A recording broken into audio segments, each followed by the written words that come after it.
Good morning, members of board and public and staff.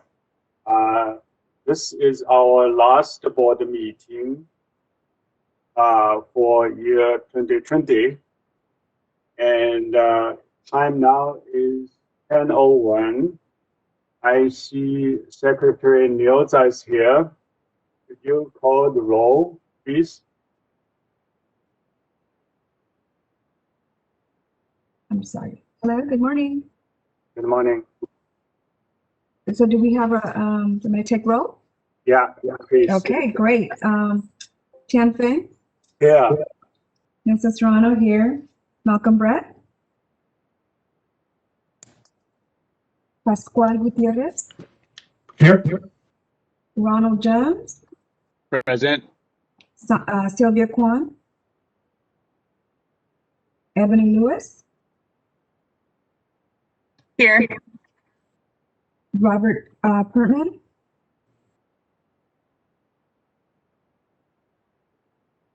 Sunny Charles Ward? Here. Thank you. Do we have 6 members here? Who? Do we have 6 members here? This is Laura. We do have 6 members. And it looks like Mr. Pearman just joined. Excellent. Okay. All right. The meeting is begin. And just want to announce that like previous 2 meetings, that meeting is being webcast, and per the provisions of Governor Newsom's Executive Order N2920, dated March 17, a physical meeting location is not being provided. And attending with us, in addition to our board members, we have some public members. We also have committee members from our landscape technical committees. At least I see Andy Aldens here, maybe a few more. Welcome. Thank you. Just to repeat, all voting required motions and a second to be repeated for the record, and votes on all motions will be taken by roll calls. Okay.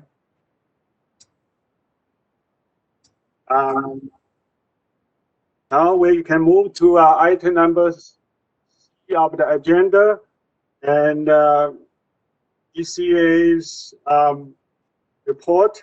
Carrie Holmes was kind enough to make herself available to us to give us an update. Carrie, please. Good morning, Board President Fang and board members. I'm Carrie Holmes, Deputy Director for Board and Bureau Relations at the Department of Consumer Affairs. Thank you for allowing me this opportunity to provide a department update to your board. One of my top priorities in Board and Bureau Relations is appointments, and I would like to provide you with a brief overview. The California Architects Board has 10 members. The governor appoints 5 licensees and 3 members of the public. Senate rules and the Speaker of the Assembly also appoint 1 public member each. Currently, the board has 2 members whose terms have expired and are serving in their 1-year grace period and are eligible for reappointment, and 1 vacancy to be filled by the Speaker of the Assembly. If any members of the public attending the meeting are interested in getting involved, please find the link titled Board Member Resources on DCA's homepage to apply for an appointment. Another top priority for DCA is efficient and effective investigations. DCA executive leadership has recently enlisted the help of a retired annuitant, Laura Sweet, to identify ways to reduce timeframes and improve the quality of investigations. Ms. Sweet previously served as an investigator at the medical board and served as DOI deputy chief, so she is very familiar with investigation processes. Ms. Sweet has already begun her review, and we are very excited to have her help. We are hopeful that with her assistance, we can reduce the timeframes and maintain quality of investigation. Our work continues even though COVID-19 has changed the way we do business now and in the future. In response to public health guidance and state and regional stay-at-home orders, state offices closed to the public beginning December 7th. DCA and its boards and bureaus continue to provide licensing, enforcement, and customer service, though many functions are performed remotely. Telework has been implemented for individuals who can perform their duties outside the office, and public health measures such as distancing, face covering, and frequent hand washing are required for those employees who cannot telework. DCA continues to partner with the Governor's Office and Business Consumer Services and Housing Agency on statewide efforts related to awareness and enforcement of public health measures. The economic impacts of the COVID-19 pandemic and unprecedented wildfire activities are expected to last for several years. The state needs to take immediate action to reduce costs and maximize efficiencies to support all Californians. In April, DCA and all boards and bureaus worked to limit expenditures and hiring to only those necessary to support core functions and emergency response.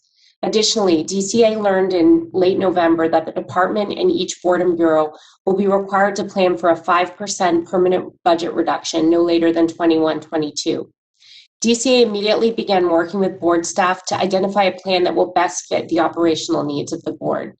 DCA would like to thank the board and staff for your continued service despite these challenges. Lastly, I would like to update you on some of the work Board and Bureau Relations is doing to support the board's executive team. Board and Bureau Relations has put on 3 virtual brown bag trainings this fall to provide executive officers the opportunity to learn appointments, managing staff remotely, and providing ADA-compliant meeting materials to the board members and the public. In partnership with DCA's Solid Training Unit, board member orientation trainings have been held quarterly as remote sessions, and a new training for board presidents will be launched in the new year. I look forward to the day we can meet in person. In the meantime, if you have any questions or need anything from DCA, please don't hesitate to reach out. That concludes my presentation, and I'll hand it back over to Board President Fang. Thank you. Thank you very much, Gary, for the update. We will move on to the agenda. I know you're very busy, but you are invited to stay. Some of the items might be of your interest. We have some public members and other organizations who participate in the discussion. So, just so you know. And now I open for any public comment. A moderator could monitor if anyone wants to speak up from public attendees. Thank you, Mr. Board President. I have opened up the question and answer panel. If you would like to make a comment, please type "I would like to make a comment" using the field in the lower right-hand corner of your screen and submit it to all panelists. We are displaying instructions for your reference.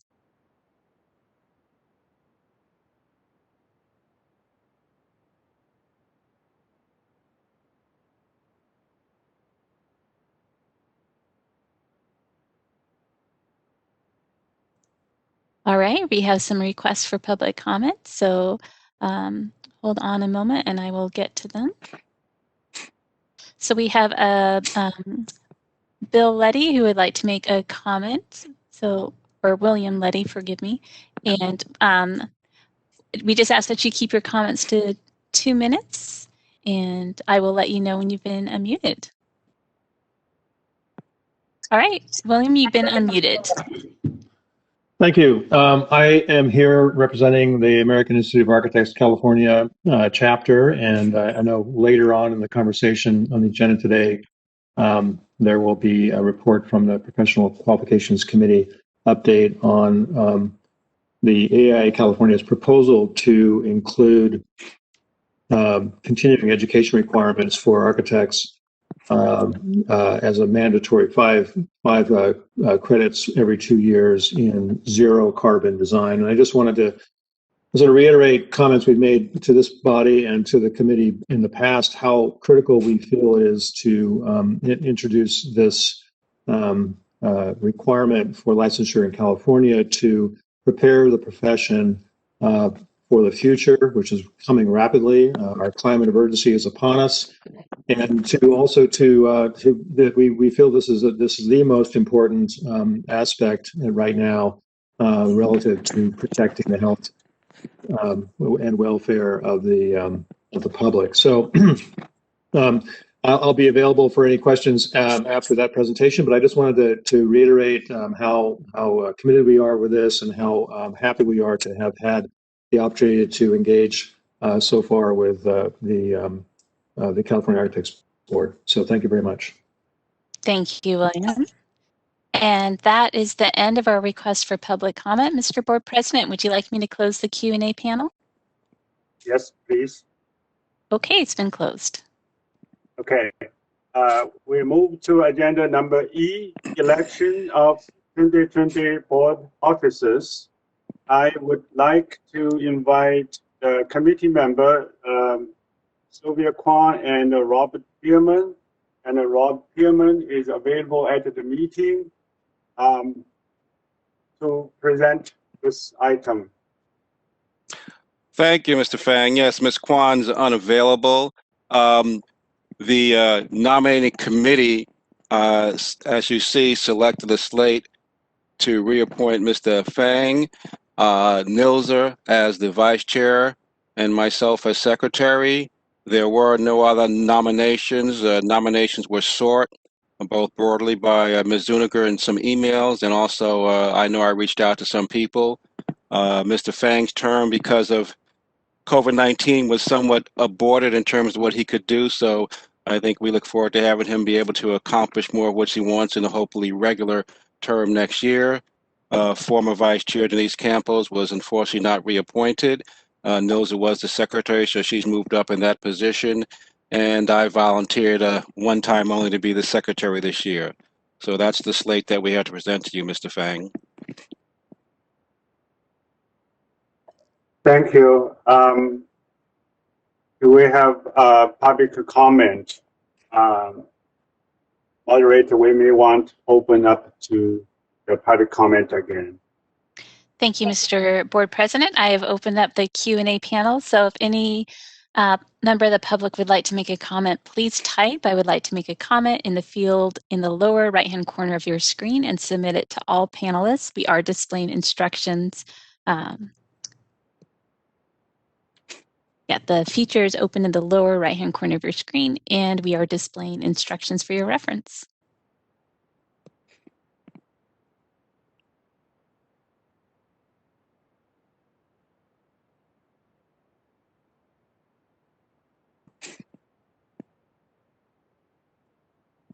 This is the moderator, and Mr. Board President, I see no further requests for public comment. Would you like me to close the Q&A panel?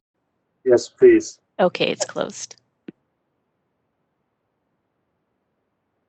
Any of the board members want to make a motion to approve the nominations? Yes, I'd like to make a motion that we approve the nominations as stated by Mr. Pearman. This is Charles Ward. And this is Ebony. I will second.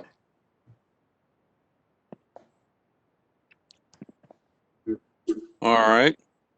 Secretary Nilza? Mr. President, would you like me to call the roll? Yes, please. Thank you. Tian Fang?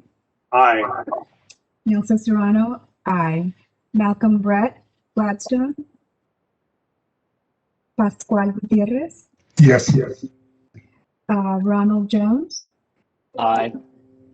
Sylvia Kwan? Ebony Lewis? Aye. Robert Perman? Aye.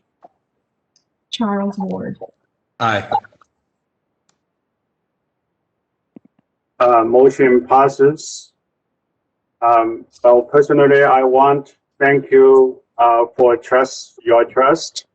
I will keep working hard despite we're still in a difficult period of time, and working together with members of board and staff and also other organizations to achieve California Architects Board's mission, protect the consumers and advance better practice of architectural service in the state. With that said, we can move to item F, which is we want to nominate 2 more person for receiving Octavius Morgan Distinguished Service Award for this year. And both nominees were former board members, and they have made significant contributions. Among their board duties are developing and implementing California supplementary exams. So I feel they are well deserved, and I thank staffs and research and the nomination. I would see if any board members would like to make a motion to approve nomination.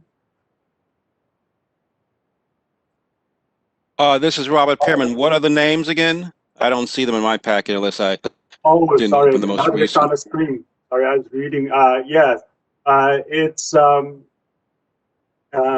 it's Dave Higginson and Yvonne Hobbs.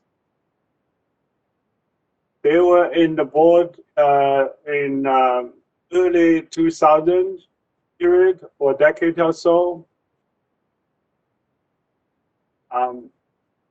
There is a sheet. Is there any member prefer to look at the nominees' nomination summary?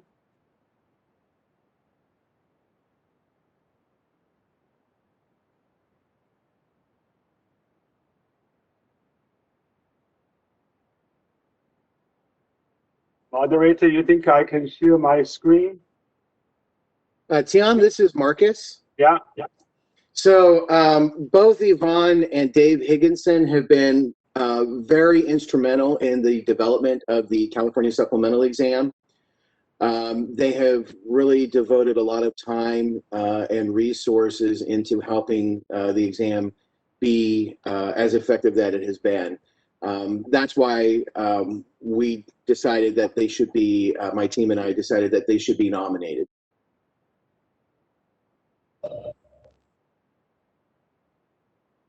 This is the moderator.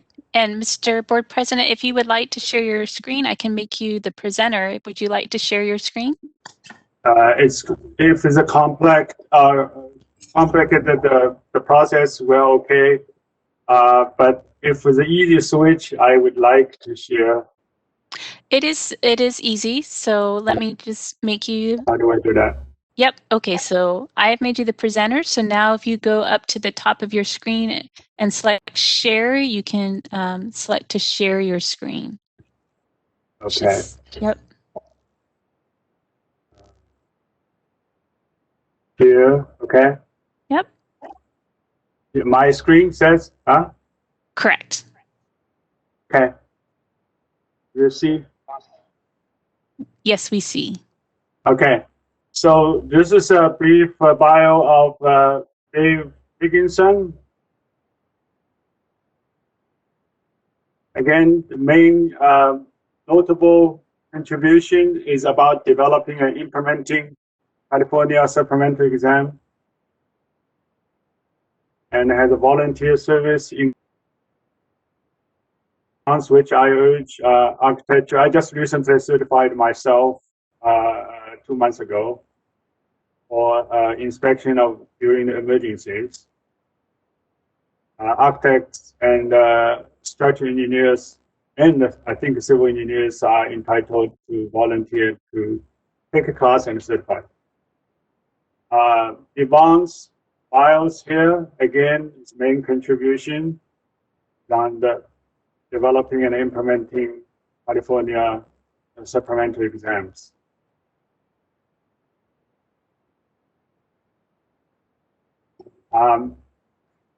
Any comments from the board before we make a motion?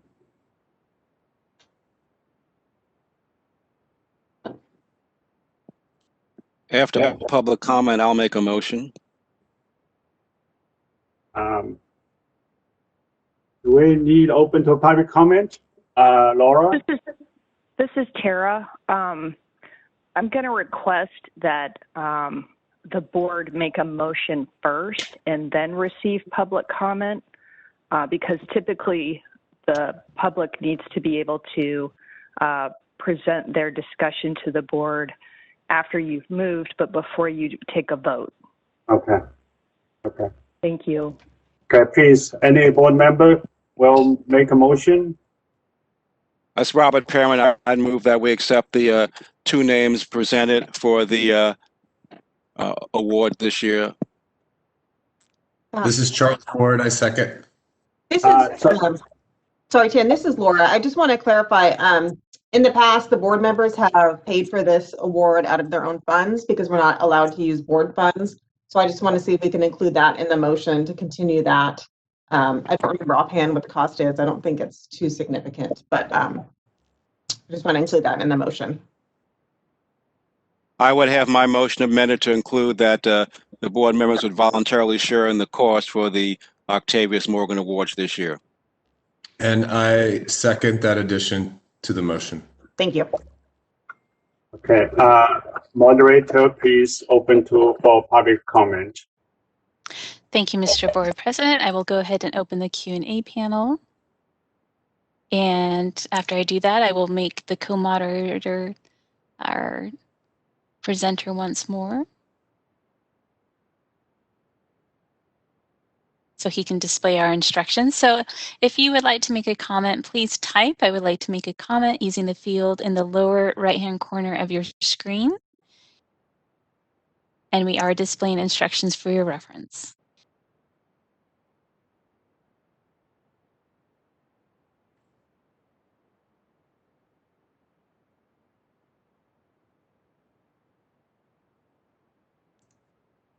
And just a reminder from the moderator that the comments right now are only for this current agenda item.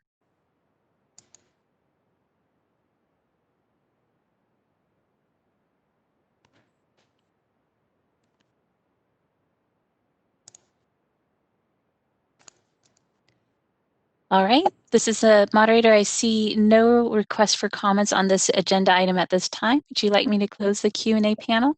Yes, please. Okay, it's been closed. Mr. President, would you like me to take roll? Please. Okay, great, thank you. Tian Feng? Aye. Nelson Serrano, aye. Malcolm Gladstone? Pascual Gutierrez? Yes. Ronald Jones? Yes. Sylvia Kwan? Ebony Lewis? Aye.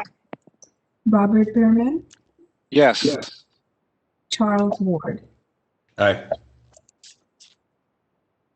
Okay, motion passes. Now we have agenda G. I like to ask Executive Officer Laura to present the agenda, and I believe she has a note about correction. Laura? Thank you. Yes, it's not a change to the minutes, but I just want to highlight, let me see what page it's on. There was a discussion at the last board meeting about the reporting to NCARB of disciplinary actions. And I just wanted to clarify that California does not include administrative citations in the disciplinary actions that we report to the disciplinary database for NCARB. I think currently it reads that California does not report very much because actions were not considered discipline. So I just want to clarify the reasons why we're not reporting a lot of our actions to the database. That's the only comment I have. Thank you.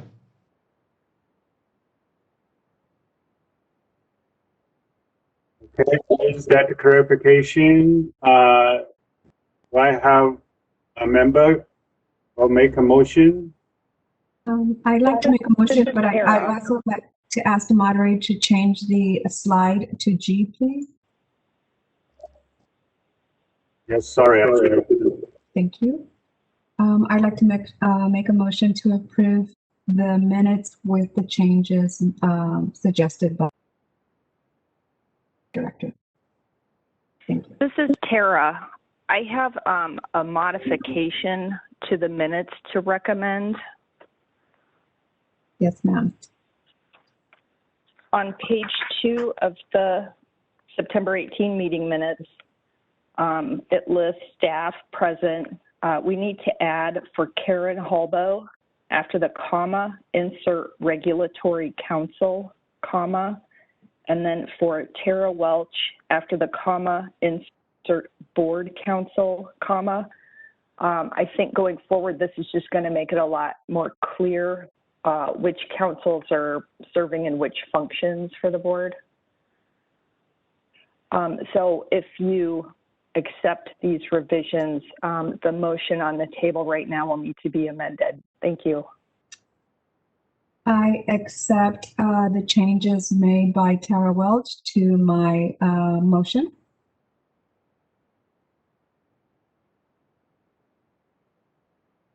I second. Charles Ward.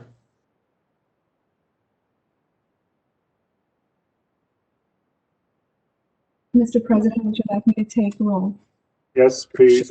Thank you. Chang Feng, Aye. Nelson Serrano, aye. Malcolm Gladstone, Pascual Gutierrez, Yes. Ronald Jones, Aye. Sylvia Kwan, Ebony Lewis, Robert Pierman, Aye. Charles Aye. Ford. Aye.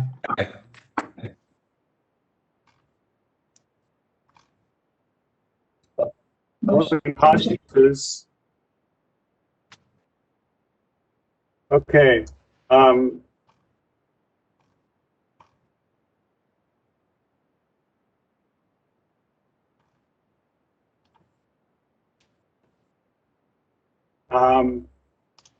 Yeah, we are now at agenda item H, which is a report from Professional Qualification Committee.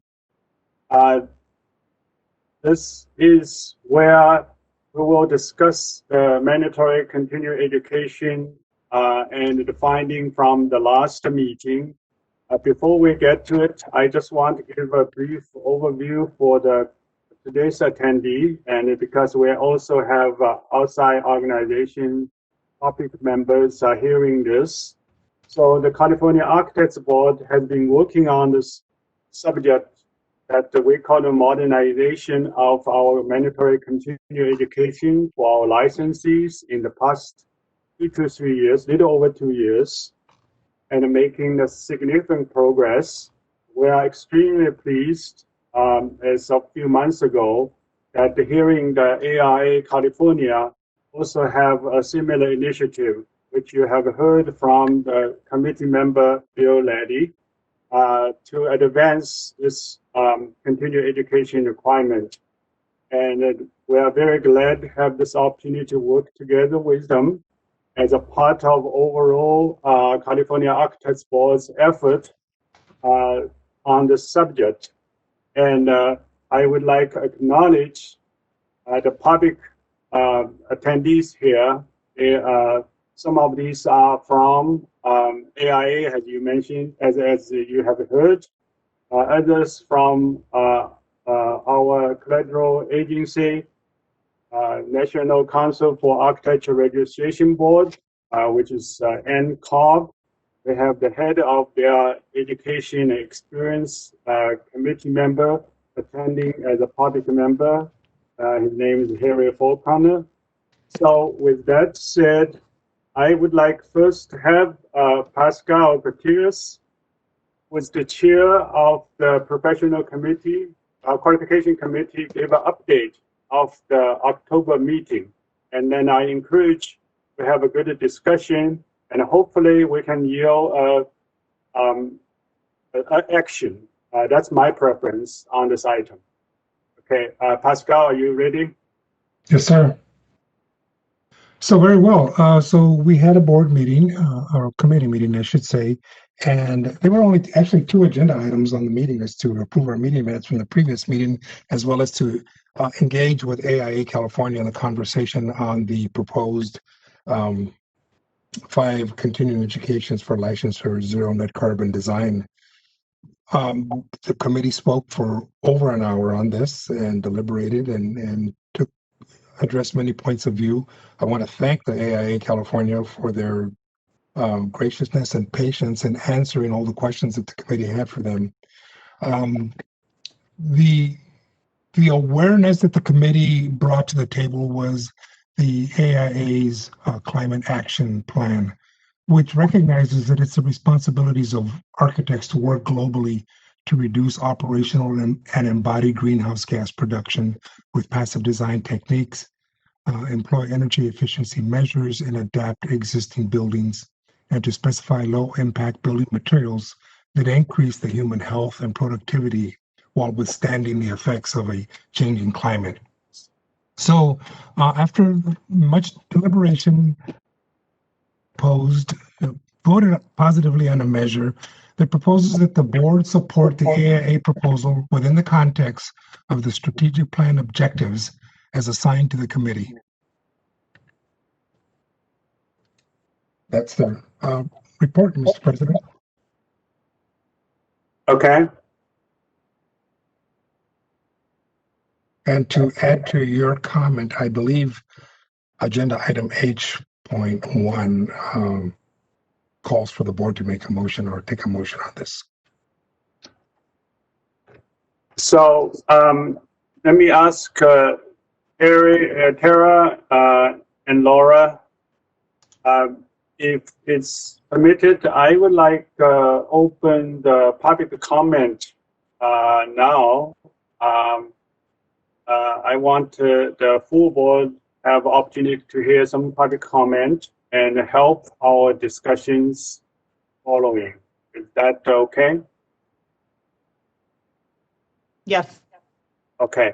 So moderate, please open the forum for public comments. This is Tara. I'd like to just make a quick suggestion. If you open public comment now, which is great to receive public comment discussion on this item, I recommend that if the motion is made following the public comment, that you reopen public comment after the motion is made. I will be more than glad to do so. Thank you, Tara. Mr. President, this is Pasquale. I believe the next agenda item is the one that addresses the board making a motion for action, whereas this agenda item was simply a report on the PQ meeting, if I'm correct. That is a good point, Laura. Tara is okay if I assume we are talking about item H in general. There's no action on the report itself, so it's just the second item. I think you could just say you've moved to that item. Okay. Well, I like to keep this open, and I will reopen again, maybe reopen twice. Okay. So, public member, please, if you have any comment of the findings of the report from Pascal of our Professional Qualification Committee's findings, you're welcome to speak. And this is the moderator. The Q&A panel is available. If you would like to comment on this agenda item, please type. I would like to make a comment and submit it to all panelists using the field in the lower right-hand corner of your screen.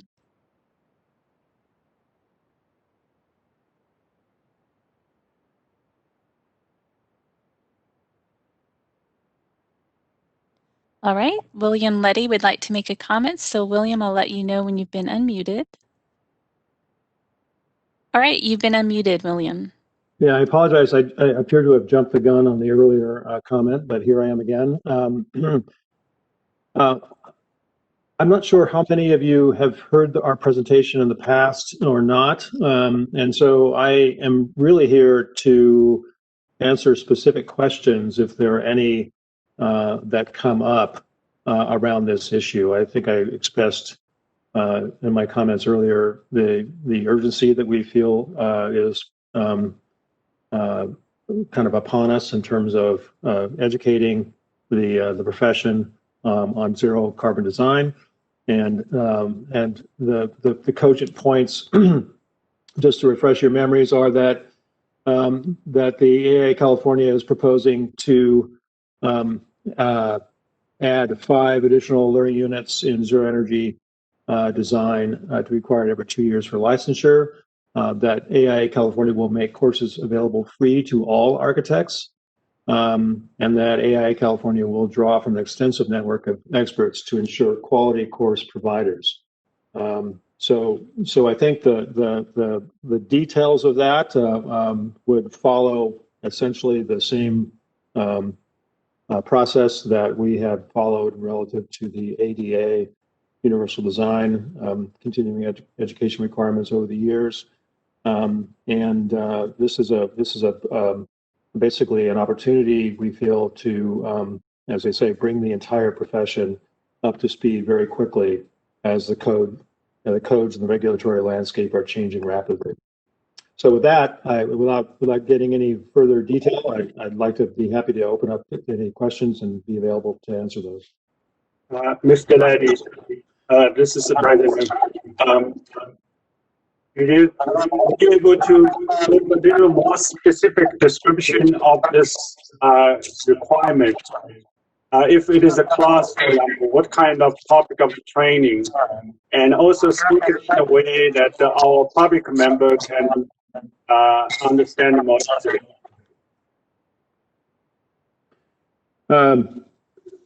The question is relative to the specific class, specific course content that would be related to this? Yes. Okay. So, as I mentioned, for the public members of the board, I think the critical issue here is that buildings contribute anywhere between 25 to 40% of total global greenhouse gases. And so we feel it's the responsibility and the opportunity of architects to contribute to rapidly reducing greenhouse gases and carbon dioxide emissions in buildings.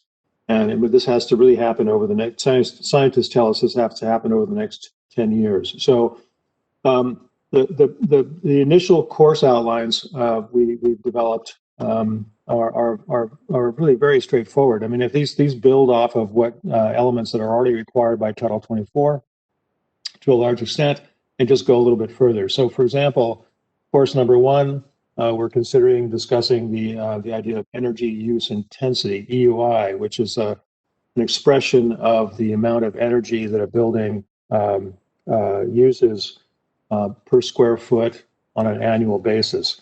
And this is an important a guideline to allow architects to understand how we're performing relative to baseline of existing buildings in that type, and then how to improve the reduction of energy and try to get energy consumption and greenhouse gas emissions reduced by 0 within the next 10 years.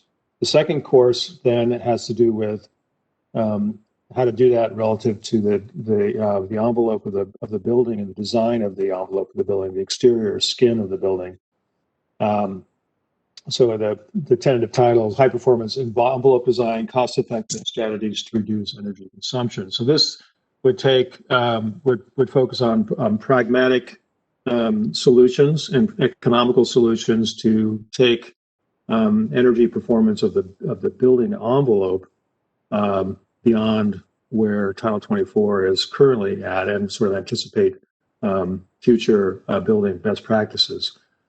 The third area of investigation would involve managing building energy loads. So once we've gotten the envelope sort of squared away in terms of its ability to reduce heat loss and heat gain, we talk about the idea of managing energy use and reducing internal energy use.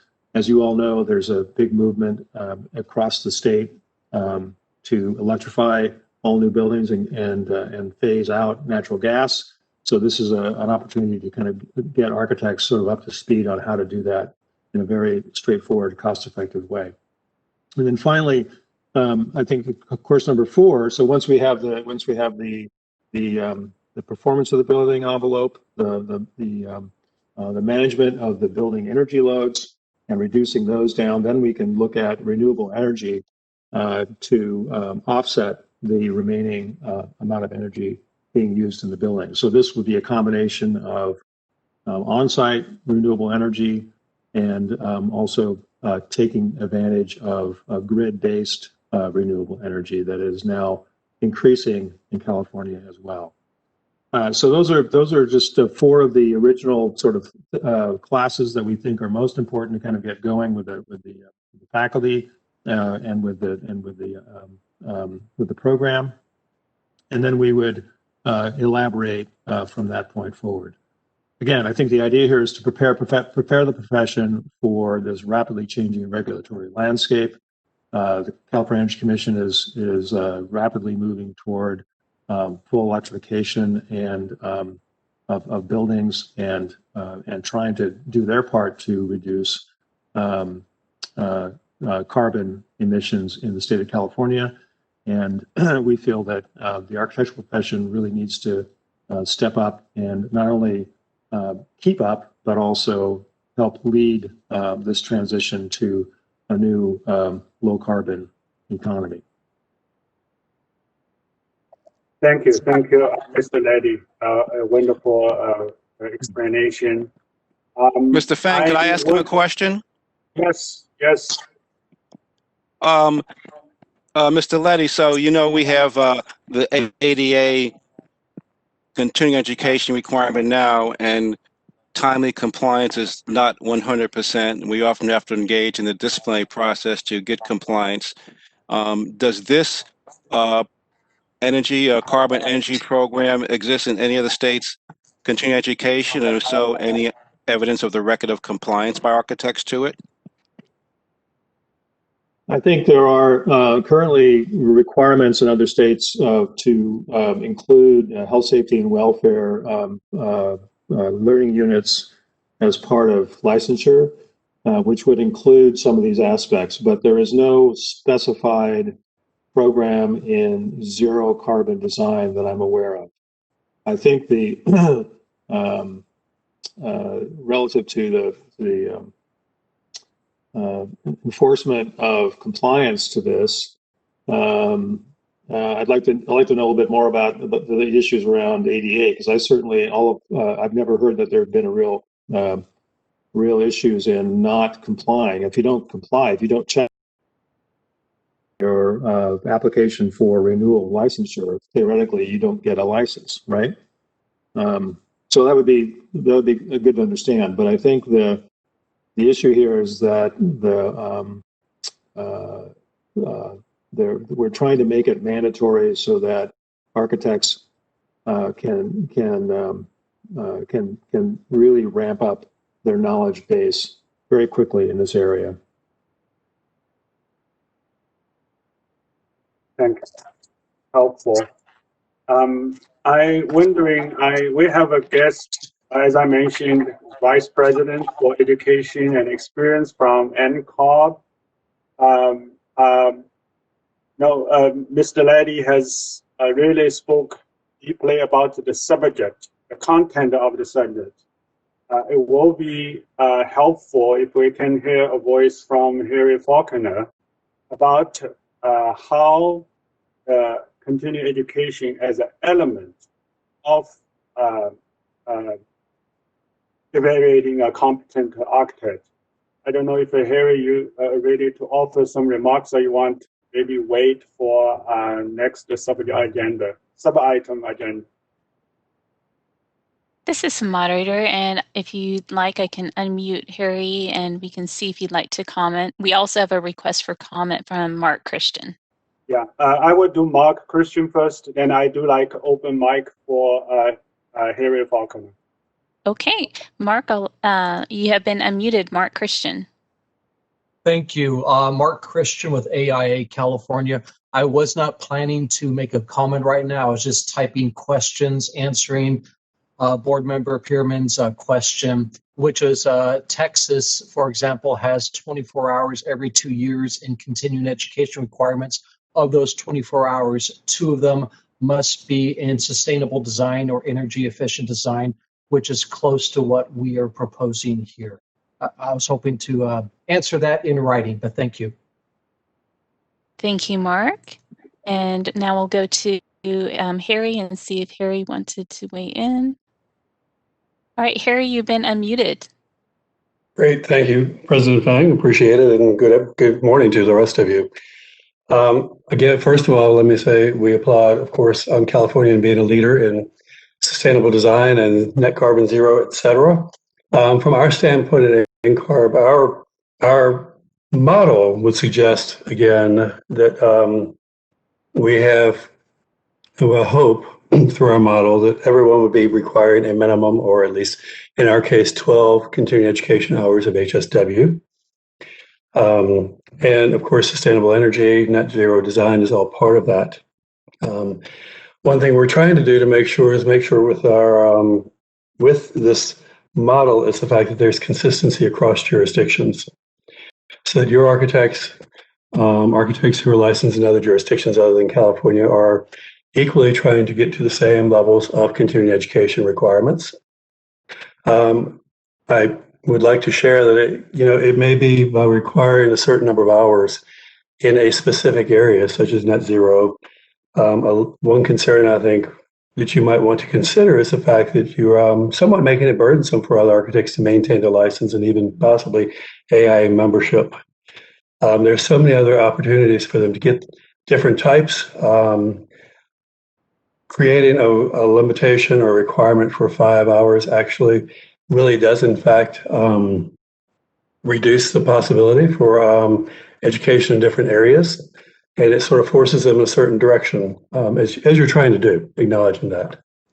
I think from a broad standpoint, again, it's great to have these specifics, but I'm also, again, I would encourage you all, which I'm sure you probably have already, Mr. Letty, is, but again, to consider the other options that are out there that now your architects probably won't get to because you're requiring a minimum or a minimum number of hours in certain areas. So, Harry, if you could elaborate on NCARB suggests or recommends 12 education units. What are the subjects plural that NCARB is also recommending? So we have actually created CAE guidelines, continuing education guidelines, that have been recommended by our member boards. And we worked very closely also with AI National in developing these in the AIC committee. They are actually broken down just like our 6 practice areas for AXP and also the 6 divisions of the exam for ARE. But specifically, if you're looking at them and breaking them down, acceptable topics include impacts, adaptation and mitigation of changing climate, energy efficiency and positive energy design, sustainability. Those are all in project planning and design. Also, you'd see in program and analysis, we have items specifically what we're talking about in natural resources, environmental impact, ecosystems, risk management, and hazardous materials, resilience to natural and human impacts, and more. It goes through the different, through project development and documentation, construction and evaluation, and again, throughout the entire program, you'd see elements of those created within the HSW topics and the HSW subject areas. And again, as Chan just said, in fact, we do recommend that each jurisdiction have 12 minimum, or 12, not even a minimum, but 12 HSW hours per year. So that'd be 24 if you're on a 2-year cycle. I think you give example environmental related. What are the typical topics not directly related to environmental that under the scope of continuing education? Correct. Give a few examples, the items not directly related to sustainability and energy. So I think to help clarify, Mr. President, is when we're creating the list of suggested topics, they are suggested topics. While it doesn't specifically call out net zero, that is part of the opportunities. One of the things that we had to be very cautious in doing and developing the suggested topics is the more you add, the more exclusive they become. So we have tried to, when we were developing these a year ago, to include general topic areas where other things can be added. You're not limited to the topics that are actually listed in there, but they're to give you an idea of the relative topics that you could include. So I do feel that net zero impact is included in these topics. Thank you. Moderator, I think we, unless other public member has requested, I like temporarily close the public comment and allow us to move to H2. Okay, this is the moderator, and actually William Letty wanted to make a response. So Bill, go ahead. Yep, okay. All right, William, you've been unmuted. Thank you, and I appreciate obviously the point of view of NCARB on this, and I would have been nice to have had a conversation about this prior to this meeting, but I would say that that AI California feels at this point that while all of these topics are interrelated and very important to address in terms of continuing education, that we do feel that the climate emergency that's upon us requires immediate action relative to reduction of carbon. Without radically reducing carbon emissions in the state of California and around the globe over the next 10 years, all of the other aspects of sustainability will be impacted, as will, of course, the health, safety, and welfare of the public. So, by climate destabilization. So, I think maybe it's a question of a degree of emphasis, and how critical the emergency really is, and how rapidly we can address this. To your point, at the risk of potentially de-emphasizing other important aspects, it's more a question of coming to an agreement about what is the most important thing that we can do relative to climate action to affect immediate and positive change. So that was my only comment, and I would like to have an offline conversation further to make sure we understand the point of view of NCARB more thoroughly. Thank you. Thank you, William. And that is the end of requests for public comment. Would you like me to close the Q&A panel? Yes, please. Okay, it's been closed. So I hope these discussion and information are helpful for several members who are not on the not on professional qualification committee. And as we move to the sub-item of if we need a motion or need action on this subject, just so you know, the current chair is, and vice chair myself, is working on continuing this discussion at PQC, and hopefully in the near future we will come up with a more comprehensive, definitive action item for the full board. But we will not be able to achieve that during the October 30th meeting. Pascal, I just want to make sure my summary is accurate. Yes. Pascal, are you okay? There we go. There's actually some commentary I would like to add to this discussion before we go to the next agenda item, if I may. Okay, yes, so first of all, in response to Mr. Pearman's question and to reinforce Mr. Faulkner's comments, the initiative that is being proposed is an opportunity for California to lead the nation in the deceleration of carbon emissions. California would be the front runner on this, and with all credit to the AIA for orchestrating this approach. Now, as a committee chair, I would like to reflect back and note that the committee recognized that there are multiple types of practices that architects are engaged in leadership positions of the California architects. So the committee had a discussion with regards to the merits of prescriptive and non-prescriptive subject matter topics for mandatory continuing education. I think we need to keep in mind that whatever continuing education that we put in place, that is going to be something that all architects will have to abide by with regards to licensure renewal. So taking off my PQ chair hat and putting on my board hat, I would encourage that the proposed initiative from AIA California be allowed for a wider spectrum of learning objectives for the proposed CEU of continuing education. End of discussion.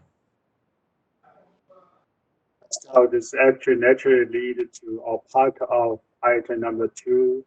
I just wonder, any other board member at the moment have any thoughts like to share before we actually leading to action or not action? This is Brett Gladstone. I just wanted to, I have no comment, but I wanted to let you know that after trying to get on the line for a while, I am on the line and I have been listening for the last, well, for most of all but the first 10 minutes, and I am now able to vote on this. Just wanted to let you know that I am online.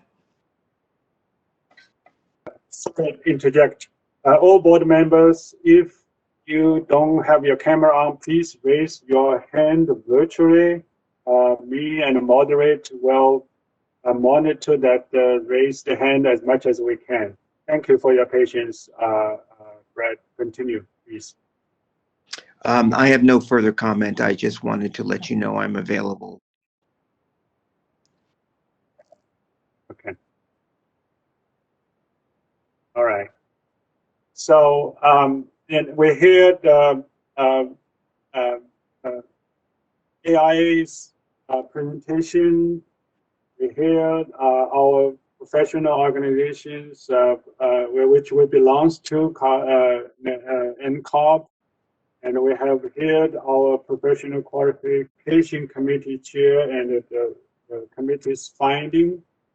I feel as a member, not as a president, that I feel the urge of action on this item, mainly because we have been working on this for, as I said, more than 2 years, and we need 1 or 2 more meetings to really produce a concrete plan. But as AIA and other members have mentioned, there is an urgency there, and California do need to show our action that for what we believe is important to our consumer ultimately.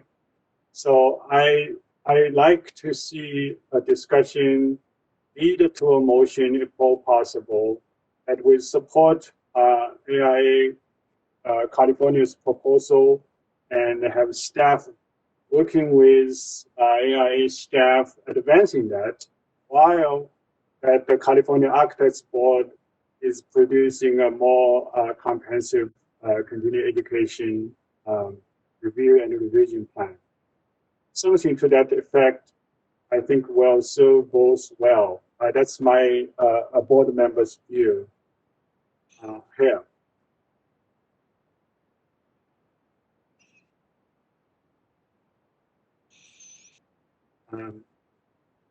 Mr. President? Yeah. Pasquale again. So I think we're on H2 now. Did we jump the line here?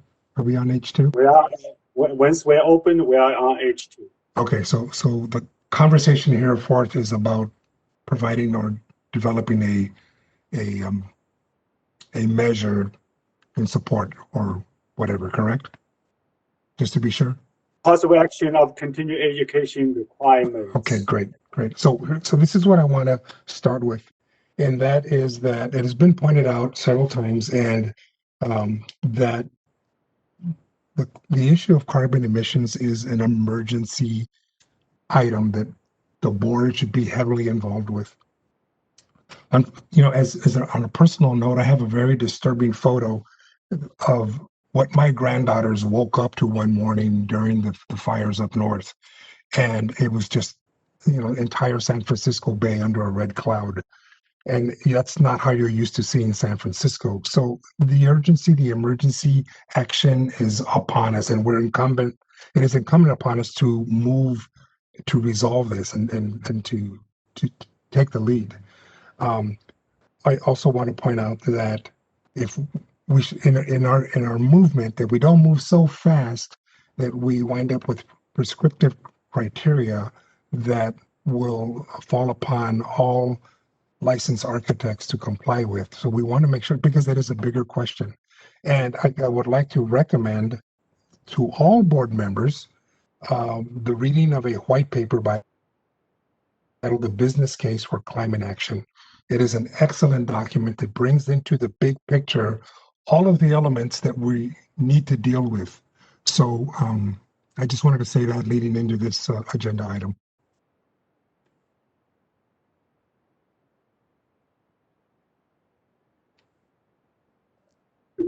We have more discussions, or and maybe a member would like to make a motion, or we need the action. John, this is Laura. If I could just make a comment. I'm not sure what the board's action is going to be on this item. If the board is not wanting to vote to support the proposal right now, if AA is going to move forward with it, they're going to need legislation, so that could come to the board next year, and the board could take a position on that legislation, which it would need to, even if it voted to support it today. If the board wants to continue along the path of developing its own proposal, I would just comment that I think would be challenging to go to the legislature with two separate CE proposals that are different and ask for both of those to go forward. This is Charles Ward. That was kind of my question as well. But before I ask that question, I am on the committee, and I just wanted to state that, we had a spirited debate and conversation about this, and we did walk away with a big support. I don't know if the minutes, I apologize if I missed them, but if the minutes have been distributed for that yet. But the takeaway for me was that we were very supportive of this, and I'm very supportive of it still today. And my question is, if we were to put a motion forward, what would that motion, what does the president see that motion looking like? Very much in line, again, as a member, not the president. I feel that the motion from the committee could be representative of a motion of the full board. I actually don't mind to adopt that motion as the board motion.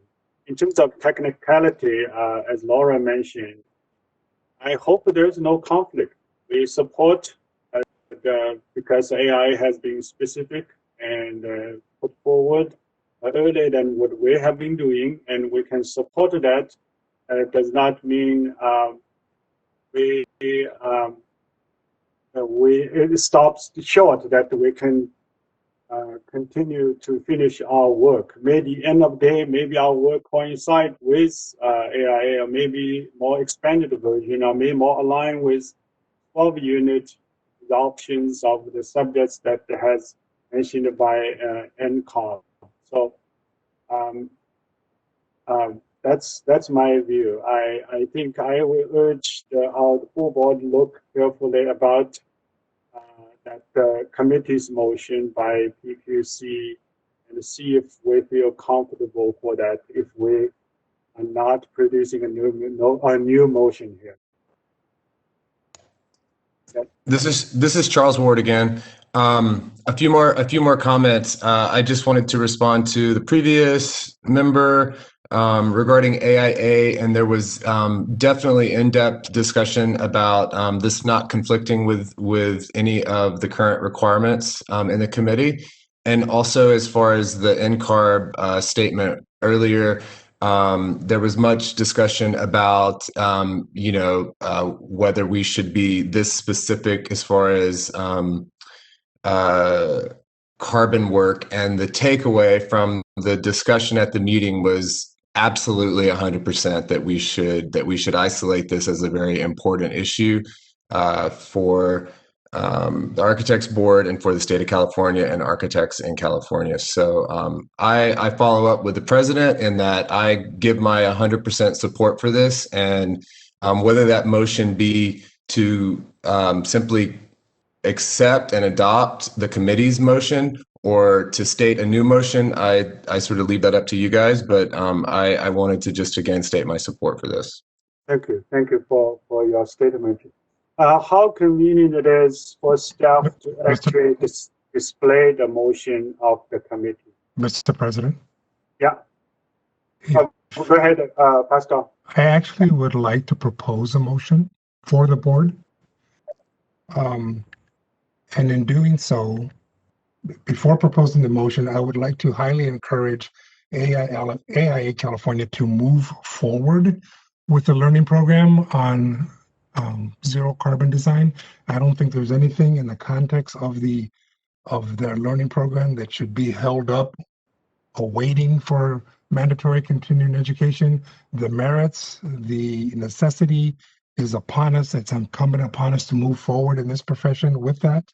So I would highly encourage AIA move forward and not have to wait for a mandatory continuing education regulation to do so. The motion that I would like to propose is because I think the question on the table is, does the board support the AIA California proposal?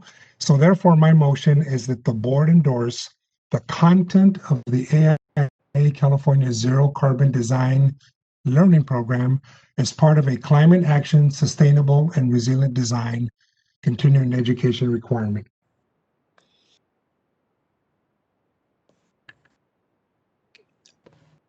Could we also look at on the screen, or could someone read the motion of the Professional Qualifications Committee so that we can look at both motions together?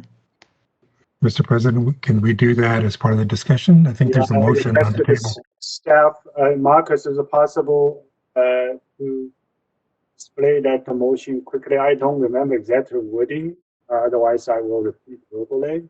I can go ahead and read it aloud. I don't know that we'd be able to do that. Let me just bring that up here. But do you have a paper in front of you? Only paper or on the screen? I'll have to read it off my screen from our file. Yeah. I have that, Marcus, if you want me to read it. Oh, that'd be great. Okay, so the proposal that was moved by the PQ committee was that the board support the AIA proposal within the context of the strategic plan objective assigned to the committee. Pascal, this is Rick Gladstone. Do you have any thoughts on why the Professional Qualification Committee motion isn't sufficient? I don't feel that it's not efficient, but I think I would like, as I brought into my motion, the wider spectrum of the continuing education requirement that would be in alignment with the objectives assigned to the committee. Thank you. And I think that motion is out there without a second. Pascal, is it possible a hybrid, expanding the committee's motion by inserting the content, the phrase you use, the AIA proposal's content, and then that become a new motion? Let me read my motion again. That the board endorse the content of the AIA California Zero Carbon Design Learning Program as part of a climate action, sustainable, and resilient design continuing education requirement.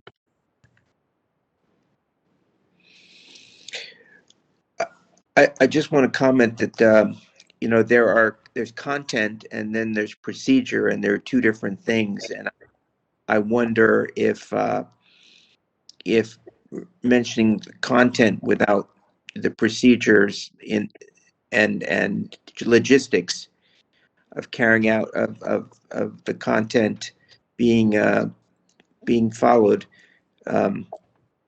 leaves one without the other inappropriately. That's my only comment.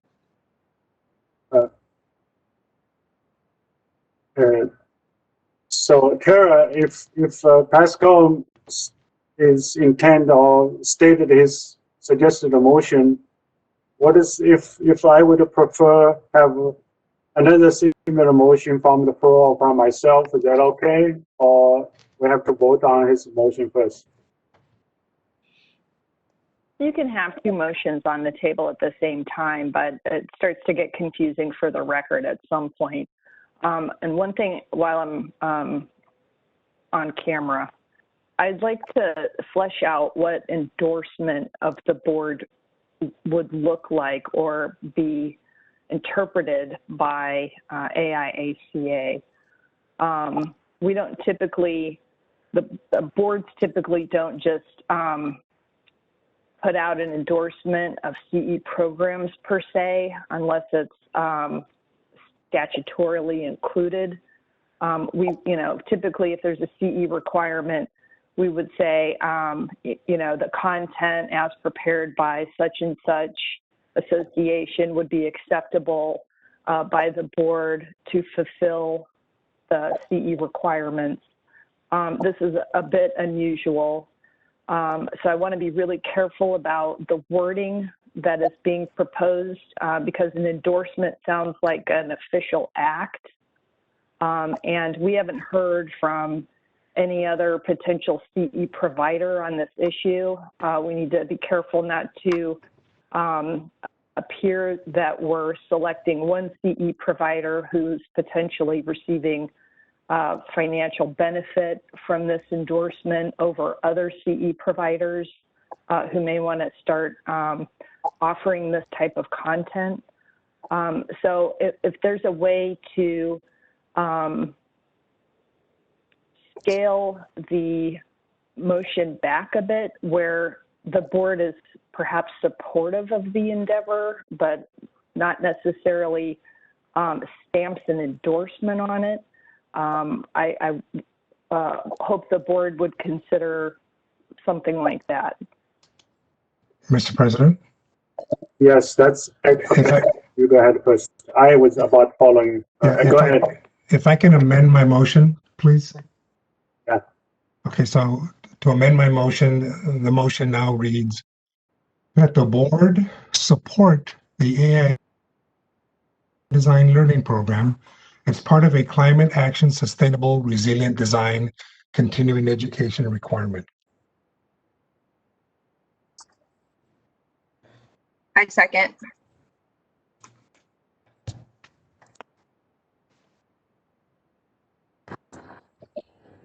Mr. President, would you like me to call for the question? Yes. Any discussion? Do the public comment or discussion first, Tara? So initially you asked me if you could make an alternate motion and lay that on the table as well. Do you want to do that at this time? I think that the modified version by Pascal is very close to what I was proposing. I was more in line use your words, but if you think Pascal's motions legally sound, I'm okay with it. So do we need open to public comment first, or we discuss first? Sunny would like to speak. Yeah, may I speak? I'm not 100% convinced that this motion sufficiently reacts to Tara's comment. Does anybody else feel that way? Could we read it one more time? Would you like me to read it, Mr. President? Yes, please. The board support the AIA California Zero Carbon Design Learning Program as part of a climate action sustainable and resilient design continuing education requirement. May I speak? Yes, please.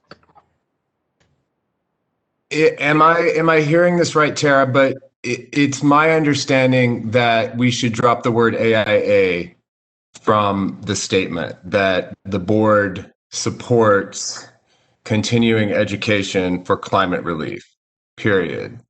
Would that be more in line with your comment? Or not exactly what I just said, but do we need to drop the AIA from the statement? Let me respond first. I would not concern too much because I just want to clarify with Tara, AIA presenting this proposal not merely say the AIA want to be the provider of it, rather want that have become a continuing education requirement. I don't think, if I'm speaking for them, I'm a member of them, I'm a member of a committee with bill, on this initiative, is if other vendors or organizations want to provide education, meet that requirement, I don't think that's a problem for AIA. Is that the case? Bill, are you still there? Oh, no, I cannot do the public comment. Don't worry. Okay. So, Tara, I just want to make sure AIA can provide service of the continuing education, but I don't think their motion is, intent of motion is allow them to provide the service. The intent of motion is ask the state to include that requirement as a continuing education. I could see this motion being interpreted as the board supporting AIA's content to be the CE requirement. And yeah, so I'm wondering if perhaps we could change the board supports the content of AIA's carbon emissions learning program as part of a CE requirement to instead be, because it doesn't sound to me like you are recommending AIA's content to, in fact, be included as the statutory CE requirement. Perhaps instead you could say the board supports AIA-CA's commitment to establish the learning program. Can we use your words? That's very precise. Tara, can we borrow your phrase as a motion to the phrase? But already seconded by Ebony. Ebony, can you do something? It looks like Tara's statement is very accurate.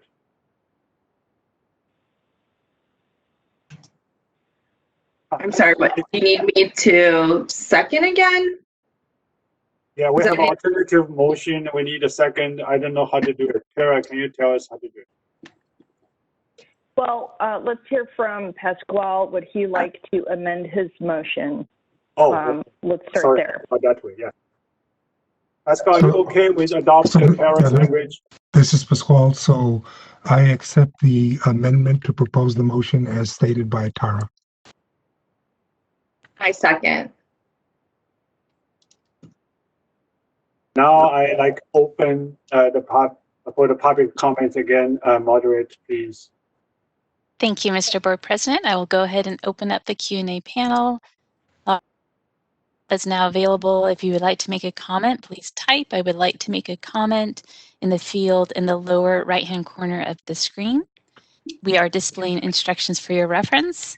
And please do not type your question in the field. Just type that you'd like to make a comment, and we will unmute you in the order that you make your request. And our first request for public comment is William Letty. So William, I will let you know that you've been unmuted.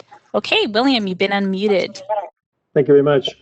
Yeah, just to be clear, I think the AIA California has only offered to provide the initial courses for free, so that there would be no concerns around economic hardship on the part of architects to gain this knowledge.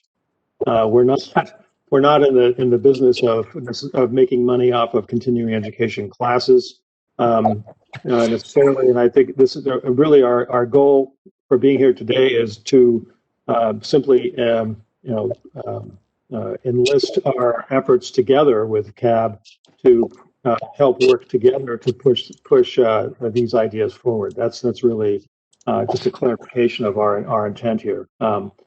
We think that together AI California and CAB would form a very we hope to form a very strong partnership on meeting all of the agendas we've discussed today. Thank you. Thank you, Mr. Leddy. Can I ask Harry Falcon if you have any thoughts before we're closing this item? Okay, so Harry, you've been unmuted. I have no further comment to add at this moment, Mr. President. Thank you. Any other public members want to voice their opinion before we're closing? This is the moderator. I'm seeing no further requests from the public for comments, so shall I close the Q&A panel? Yes, please. Okay, it's been closed. Ms. Secretary, could you please call the roll for voting on this item? Yes, I will. Mr. President? Yeah. If Tari could read the motion just one more time before we vote. Tara, So, this is Tara. Pasquale, I don't have all of the language, so perhaps what I can do is give you my proposed revisions to the beginning of your motion so that you can tweak it slightly and then read the whole thing. I mean, I'm trying to scribble as fast as I can. I just couldn't get all of the words there. So the concept is the board supports AIA-CA's commitment to establish the carbon emissions learning program, and then the rest of your motion goes in there with no change. So you're supporting their development or, their commitment to develop the program for a CE requirement, but you're not today supporting, recommending, or adopting any such CE requirement until such time as the PQC and the board have a better understanding of what that CE looks like. So, Pasquale, did I convey the changes to you effectively? Yes, I just think I would like, for the benefit of the board and everyone who's going to vote here, that the intent or the content that you provided for the motion, I think it should end there and shouldn't continue on beyond that. So if we can make this concise, and if you could state it one more time so that we all understand the motion. The motion is to support AIA-CA's commitment to establish a carbon emissions learning program as part of a continuing education requirement. As part of, perfect. Okay, Mr. President, I think we're good to go. Okay, Ms. Secretary, please call the roll. Yes. Tian Feng? Aye. Nelson Serrano, aye. Malcolm Gladstone? Pascual Gutierrez? Yes. Ronald Jones? Aye. Sylvia Kwan? Ebony Lewis? Aye. Robert Bierman? Aye. Charles Ward? Aye. Your motion passes, Mr. President. Thank you so much personally to Bill Leddy, FAIA, and Barry Falcon, FAIA, and other public members spend the time with us and to contribute to this very important discussion. And thank you again. Now we want to move to Agenda K. We'll skip 2 items coming back because we have our guest from NCOB, Washington, D.C. We have Chief Executive Officer Mike Armstrong will work with us and give us an update the NCARB's initiative and how this board, California Architects Board, has been working with NCARB on some of the issues in the past months. I would like to do the Mike Armstrong's discussion first, if it's okay with Laura and Tara. Then we do the committee meeting update.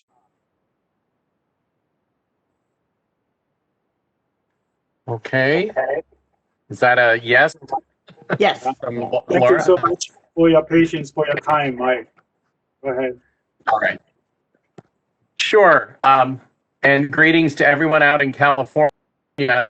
I call the entire time, so I've been listening closely to your comments around continuing education, and I may have a few additional comments myself on that topic.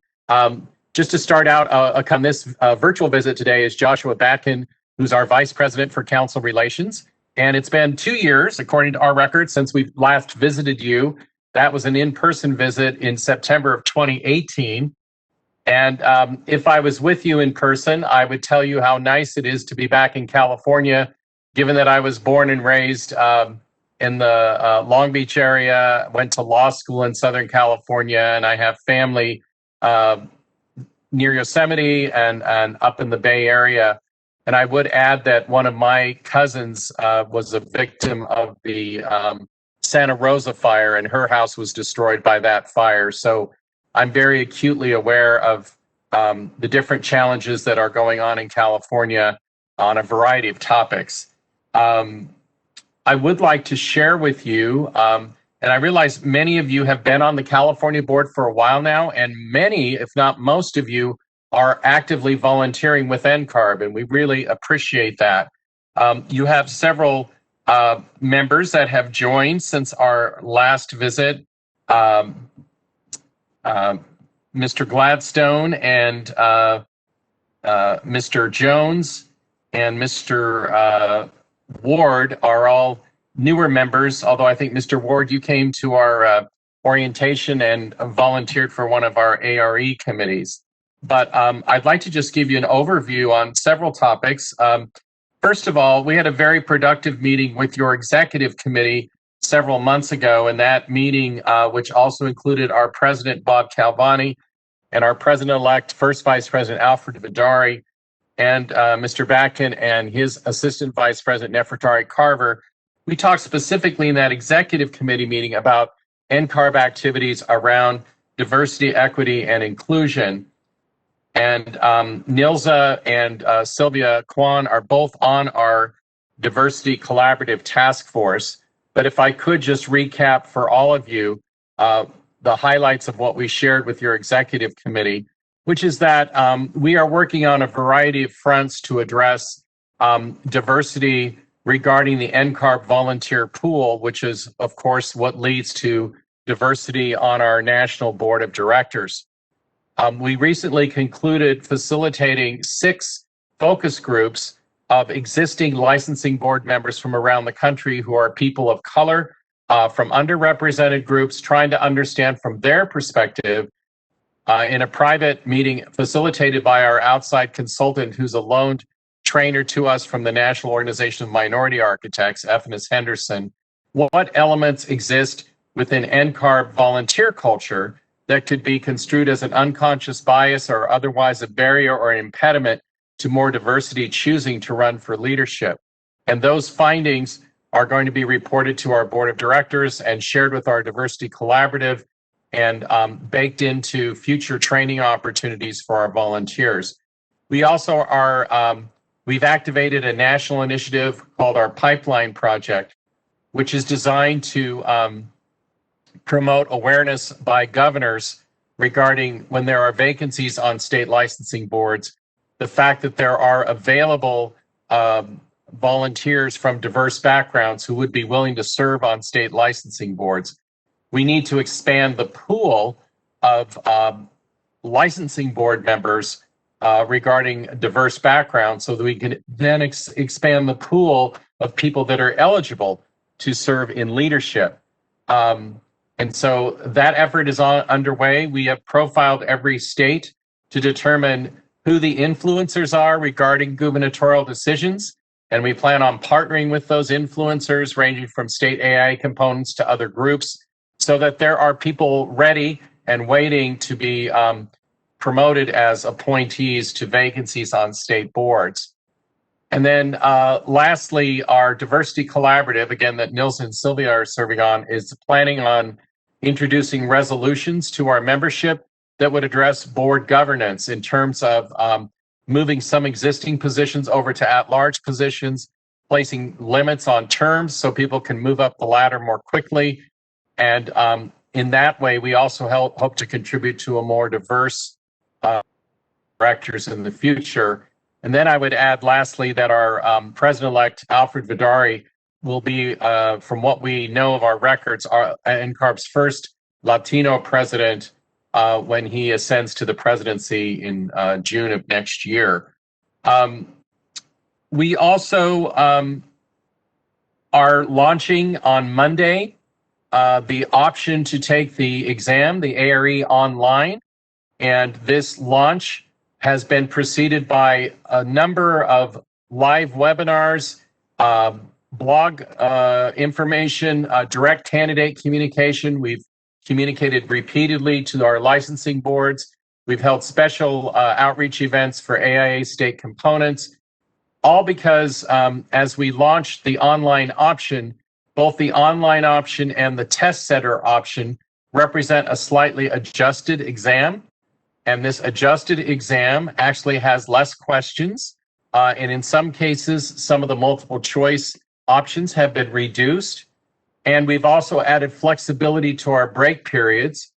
And the issue that has been discussed a lot is that to make sure we have a secure and safe exam, we are removing the opportunity to use scratch paper and replacing it with an online, a whiteboard tool that will effectively allow candidates to record their notes, do calculations, although quite frankly, most of the exam questions requiring calculations have been eliminated from the ARE.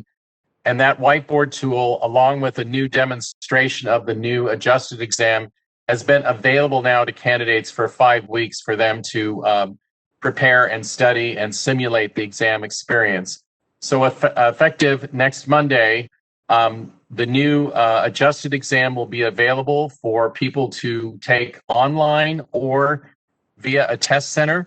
The online scheduler doesn't launch until Monday, so chances are people won't be able to take an online exam till Tuesday or later. And this online option will be available anywhere in the world and at any time of day, depending on the availability of proctors.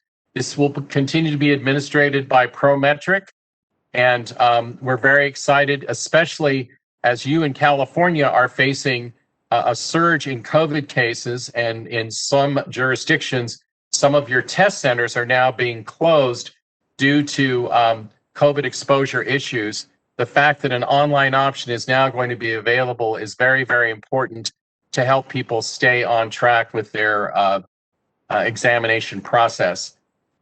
We are also providing for those that don't have the appropriate webcam equipment. Every person registering for an online option for their exam delivery will be given a $50 rebate to pay for a web camera as part of that process.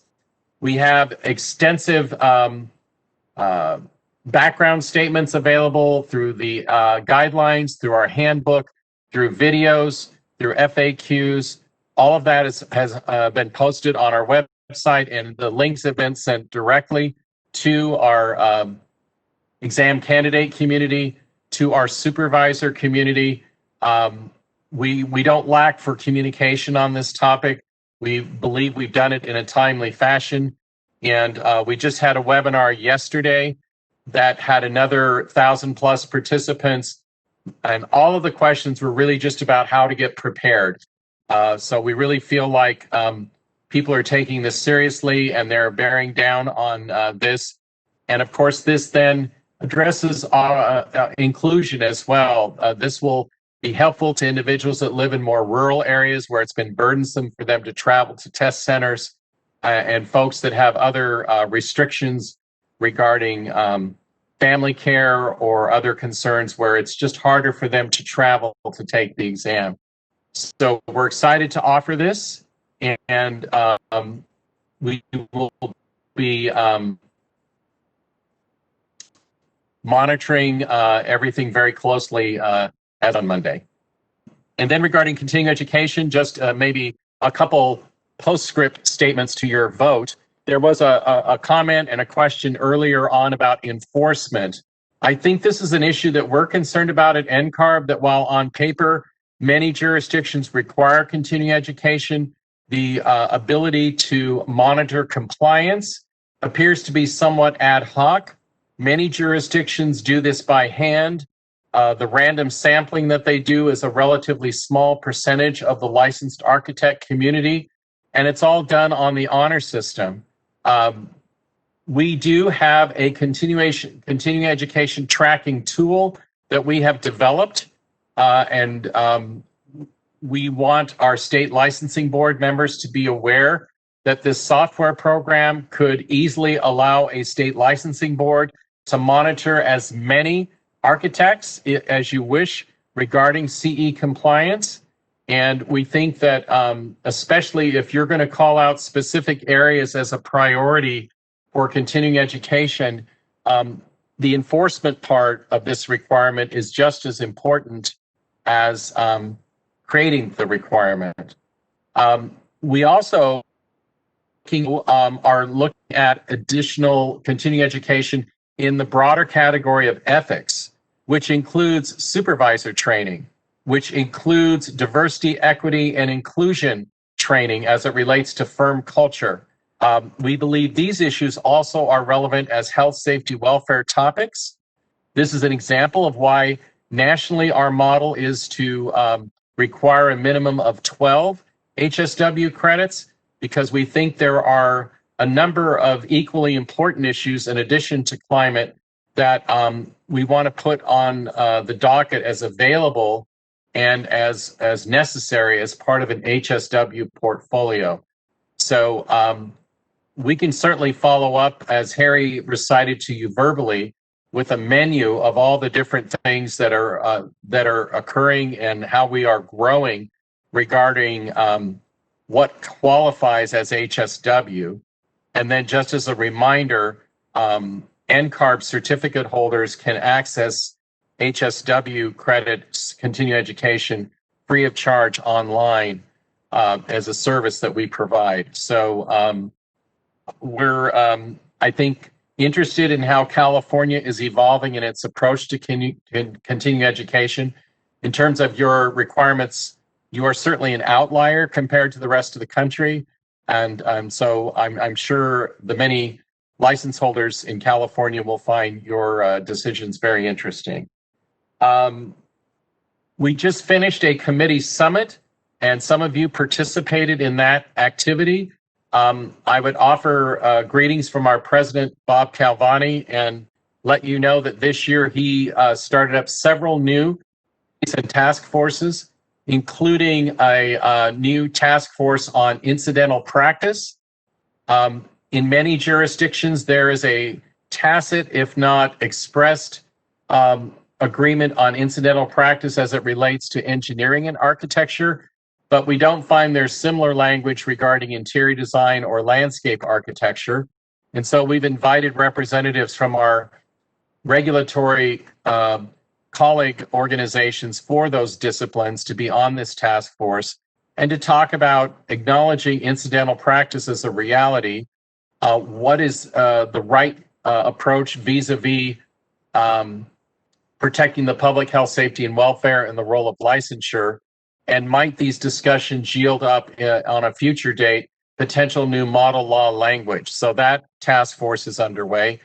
We also have a new task force on responsible charge, or some people refer to it as responsible control, We have found in talking to practitioners around the country that there's a wide divergence of interpretation of what this term means based on the size of firm you work for and perhaps the area of the country you work in.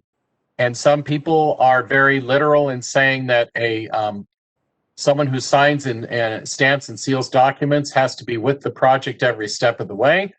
Others believe that as long as they are hiring qualified individuals and that they are checking in at key milestone moments, that is sufficient.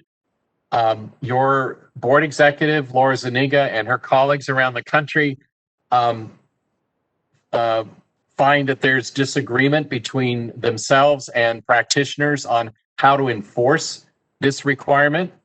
And it's an issue that is somewhat controversial, but our president, Bob Calvani, believes that it's time to start talking about it. So that new task force is underway.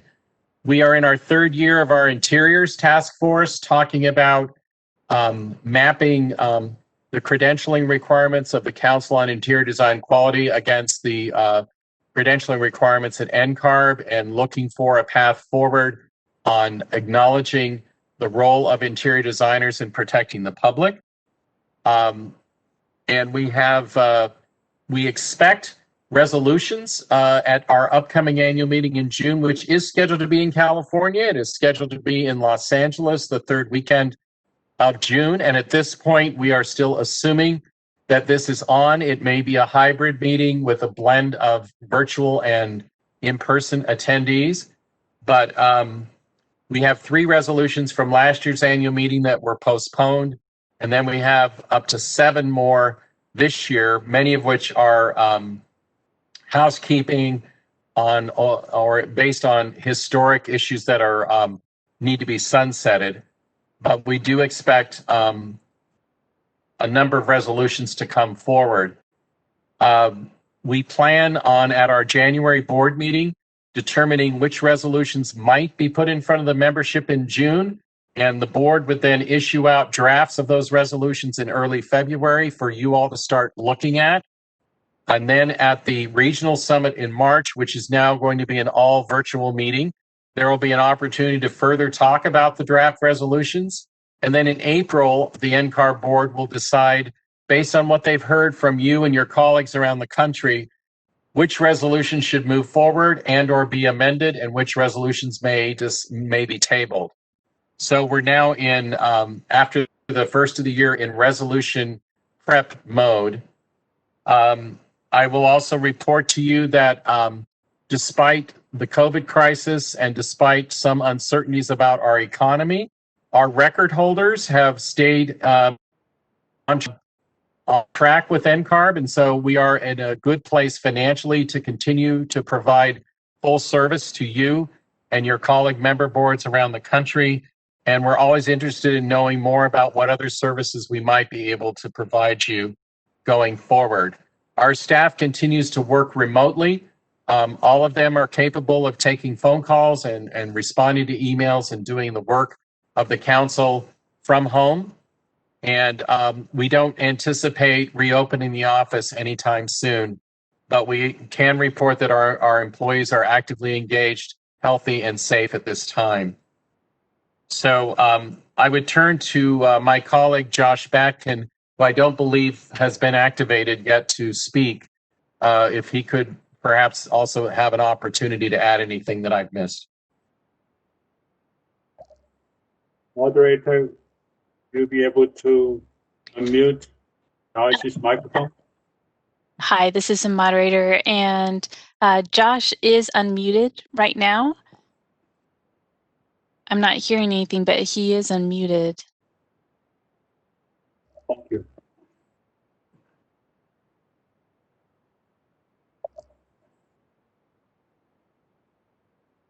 Josh?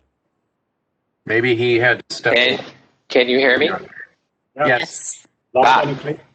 Great. Sorry, was trying to talk. Okay. Josh Badkin, Vice President with Council Relations at NCARB. Thank you, Mike. Just a couple of quick things for me.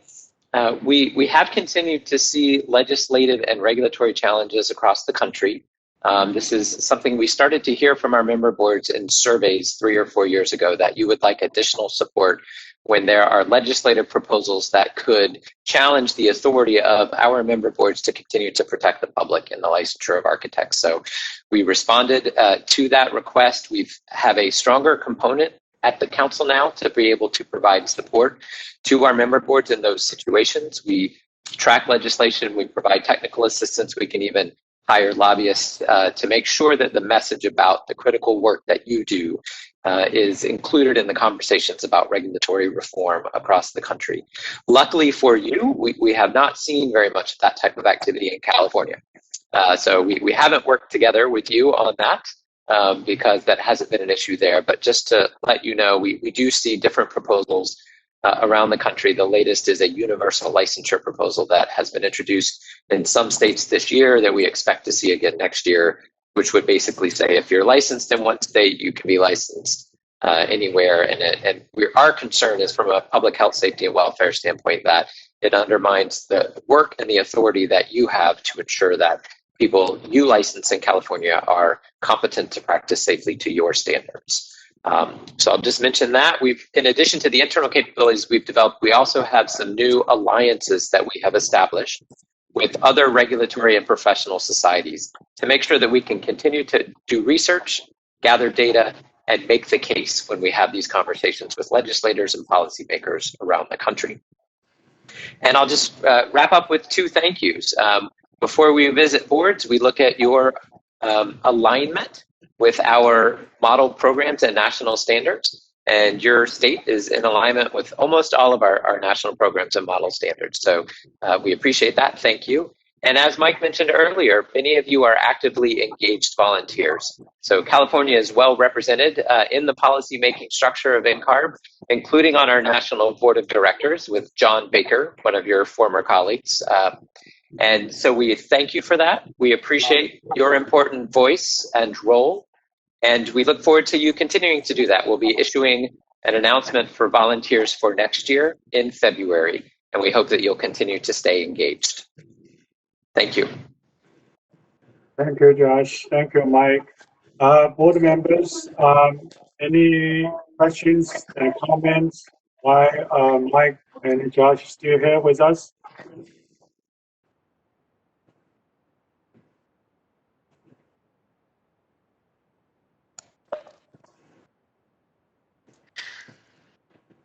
So I don't think this item has action items, so we don't need to open to public. While Mike and Josh still here, I just want to say that I think Mike's update is very much capture our discussions at the executive committee. Unless I hear otherwise, I would think this will be the conclusion of this meeting or this agenda. But before that, any executive members want adding any comments about our committee meeting, please. How about the staff? Laura, you have anything to add to? No, I just want to thank Mike and Josh and everyone at NCARB. They're fantastic to work with, and they're really so supportive of the board. So thank you. Yeah, thank you. Really, Mike. It really has, getting stronger and stronger. As a part of a member, California Architects Boards really get involved and in the same wavelengths as NCARB. It's a very promising sign. To me, it's a very good trending that we work together in the sessions. Thank you again, and happy holidays to you. Okay? Yeah, our pleasure, and we hope we'll see some of you in Los Angeles, that you all stay safe in the coming weeks and months. And for those of you that are newer to the board, please consider volunteering. It's really a great way to meet colleagues from around the country and to be aware that we're all in this together.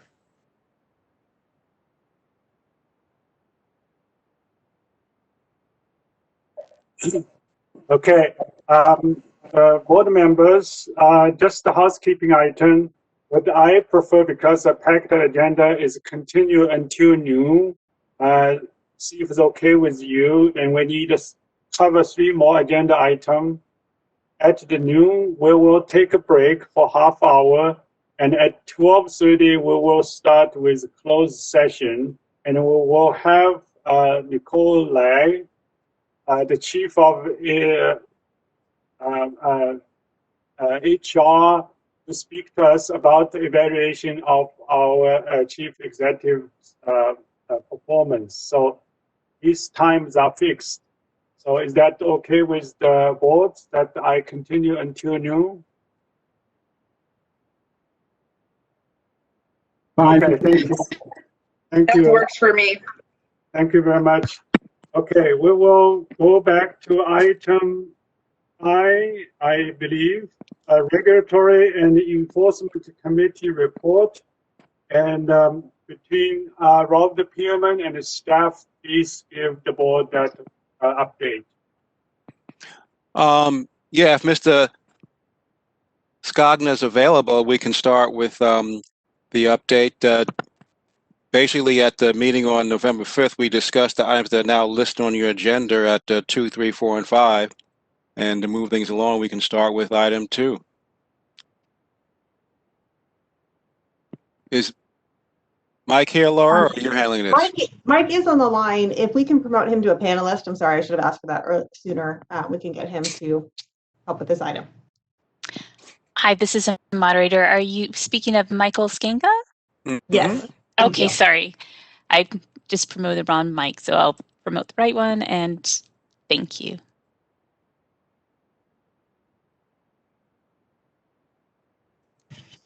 Hello. Hi, Mike. Thanks. We can hear you now. Hi. Okay. So if you like, I'll just give a brief overview of the main issues that were discussed at the REC on November 5th. All of these issues passed unanimously, and Jasmine Newman and Idris Ahmed are also available to take any questions on their particular projects. If you look at number Let me just interrupt. Just for purposes of the format and the agenda and getting the votes we need in public comments, and just to move things along, could we just go to item 2 and discuss that, and then item 3 and so on, rather than a whole group discussion, then going to each one again? Yes. That works for me. That way, because that way the board can focus on it, go to public comment, go to vote if need be on each item individually. Please go through all 5 items before we open to discussion.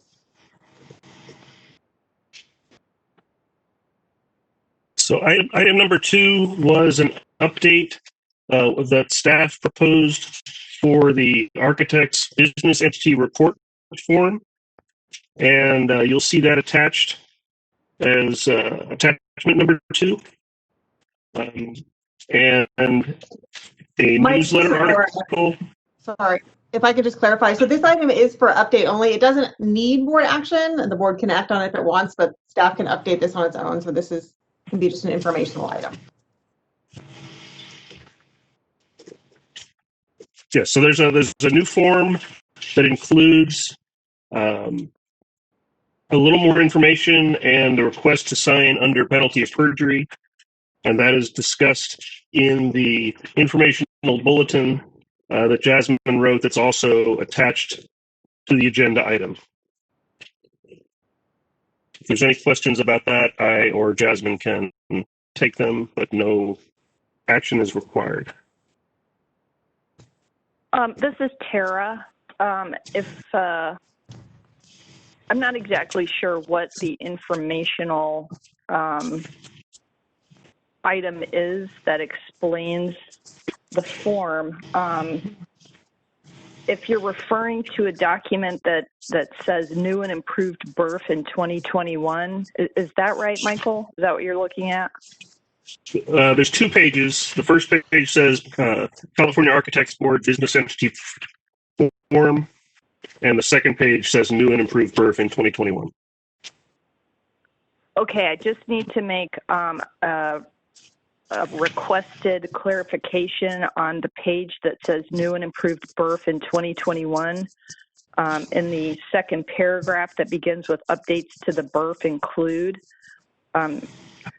skip down to the second item that says an optional checkbox to acknowledge that the licensee provides management control of that entity's professional services, and the following parenthetical, that needs to be stricken because that optional checkbox is not included in the revised BERF that is before the board today.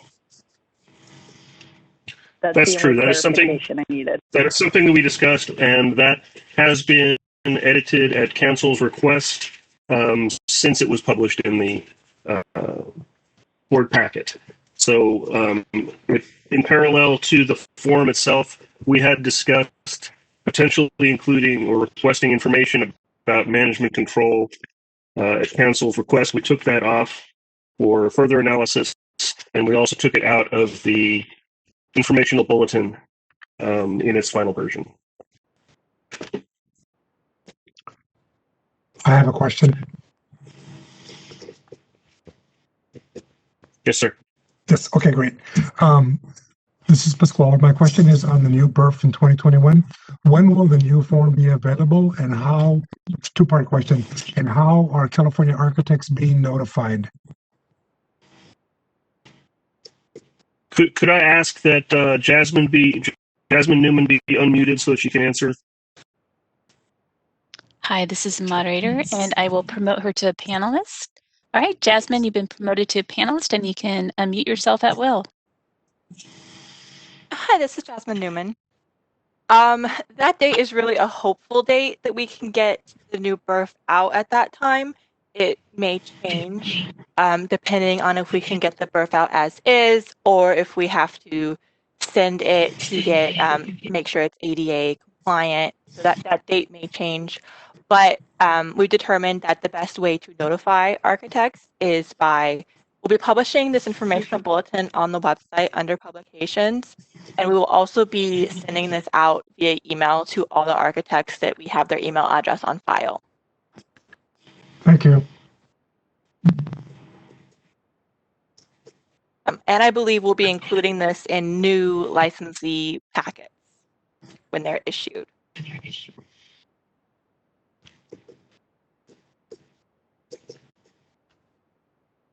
Thank you, Jasmine. Is there any other questions about that? Should we move on to number 3? Mr. Fang, I think the committee felt that this could be approved just by the staff doing it and don't require any action by the board unless you deem it necessary. I defer to staff's decision. No action. So all I can say about it is regarding item number 3, that is a longer discussion. And since we're going to break at noon, I would suggest we wait. You mean by wait? Until after the break. I'm not sure we can get there. It's 11:59 now. That's what he's saying. It's 11:59 now. So. I know we're prompt. Sorry, my fellow board members. I know it's sometimes tough that we continue the item until at least this item finish. Item I will complete it. We'll take it. All right. Item 3 is a matter that was raised more than a year ago, and we discussed in great detail at the REC meeting potential regulatory language that would require architects' license numbers in their advertising. Idris Ahmed headed up this project, and we adopted or recognized all of the board's concerns that were raised at the last major discussion of this. We had a long discussion at the REC meeting, and the proposed language as presented was presented to the committee and recommended unanimously. So I would refer any questions about this to Idris, who is also available, if he could be unmuted.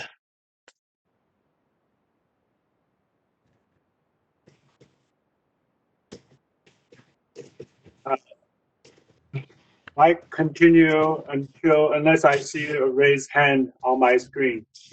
Item number 4. I have a comment. Pascal, go ahead. I would say we do have the attached language is the proposed language is attached as was recommended by the committee. So I have a comment, Mr. President. Go ahead. So my comment, which is really more of a compliment to the committee for the practical and logical approach that they embedded in this document to address those issues of larger firms. This makes a lot of sense for their marketing department. So thank you very much for your consideration. I second that. Yes. It looks like Tara would like to speak. Tara. So I'm looking at item 3, which is section 152 citations, correct? That's the item we're on right now?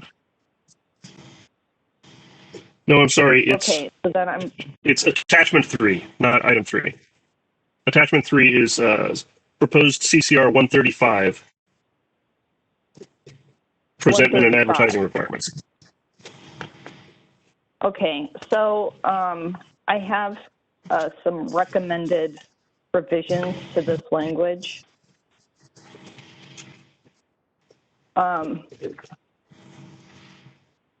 In section 135, subsection B, 1, 2, 3, 4th line down, at the end, it says, and paren 2 and paren either the owner, a part owner, an officer, or an employee of the business entity.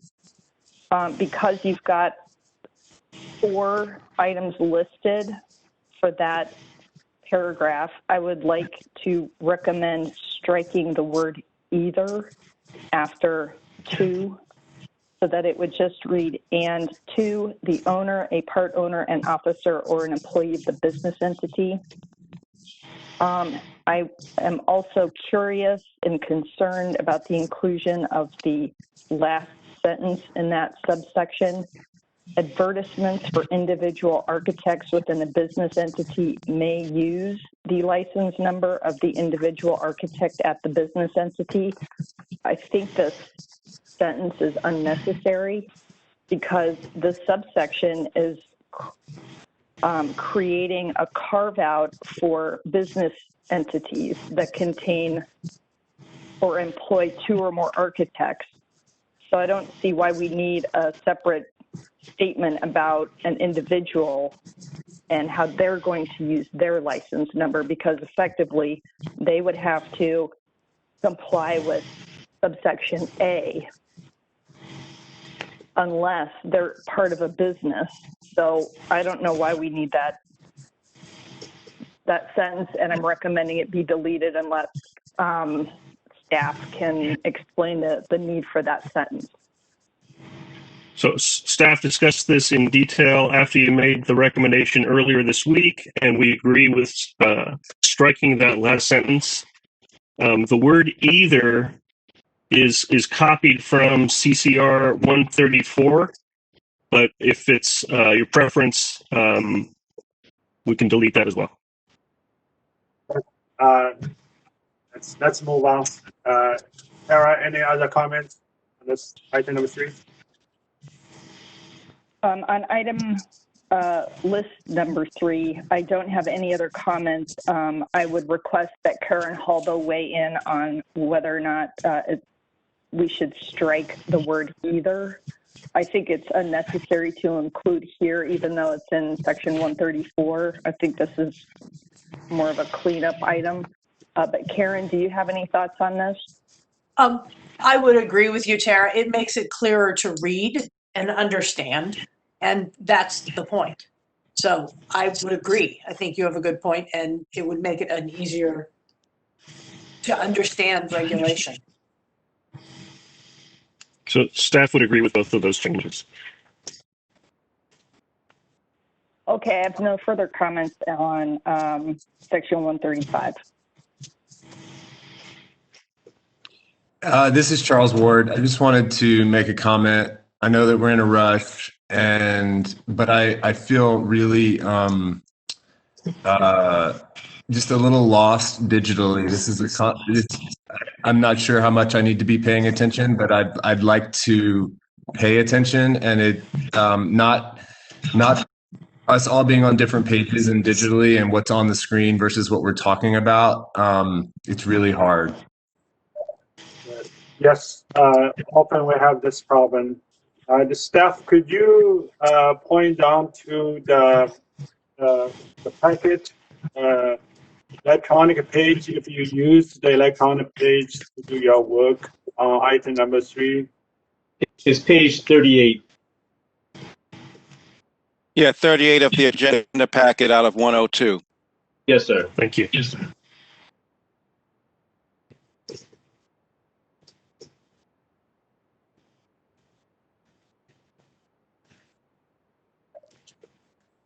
Would the members like me to, now that you're on the right page, page 38 of 102 of the packet, would you like me to describe my proposed revisions one more time? Well, we'll wait to see what, I would say wait to see what Charles says. I think anyone who's got it open sees it pretty clearly. I just saw him nod his head. I'll go ahead and do that just so we can move forward. So I'm on page 138 of 102 of the board meeting packet. No, this is... I think you're on page 38. Yeah. Yeah, 38 of page 102. CCR section 135, presentment and advertising requirements, subsection B, the fourth line down, the end of that line, I'm proposing that the word either be stricken, and the last sentence of that subsection beginning with advertisements for individual architects, strike that sentence.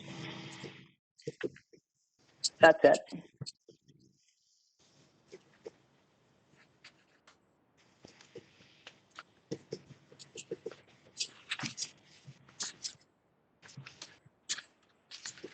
Do the members have any comment on those revisions, or should we move forward to the next item? I see no hand raised. Move to item number 4. I'm not rushing, by the way. If you have questions, please speak up. Otherwise, we will do all 5 items together. Okay, number 4, please. So this is referring to proposed amendment to CCR section 152. Section 152 discusses citations and the different classes of citations that can be issued by the board. And Class A citations describes the types of citations that can be issued against unlicensed people. Class A citations currently can only be issued against unlicensed people for violation of Business and Professions Code section 5536, which is our advertising without a license code section. We would like to propose adding to that list things that we think were originally included and then removed for reasons that we're not certain about. But these are other provisions of the Architects Practice Act that apply to unlicensed people, but which we cannot currently enforce. And that includes Business Professions Code section 5536.1, which requires unlicensed people to sign design plans that they produce for other people. Section 5536.4 is especially important because it requires unlicensed people to have permission from an architect to use their instruments of service. Section 5536.5 increases the penalty for unlicensed practice in a disaster area, especially a fire zone. But the way it's currently worded, we do not have the authority under Section 152 to enforce that. It can only be enforced by the district attorney. And then finally,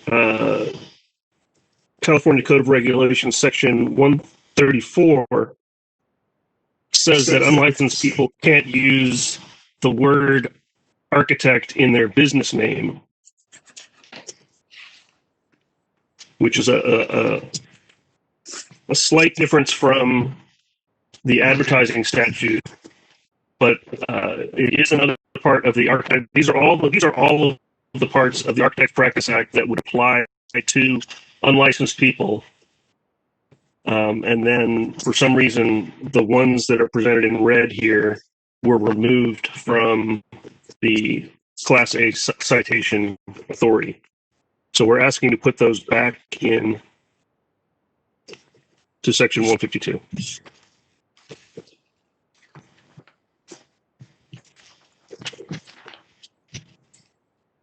This is Tara. I have some proposed minor technical revisions.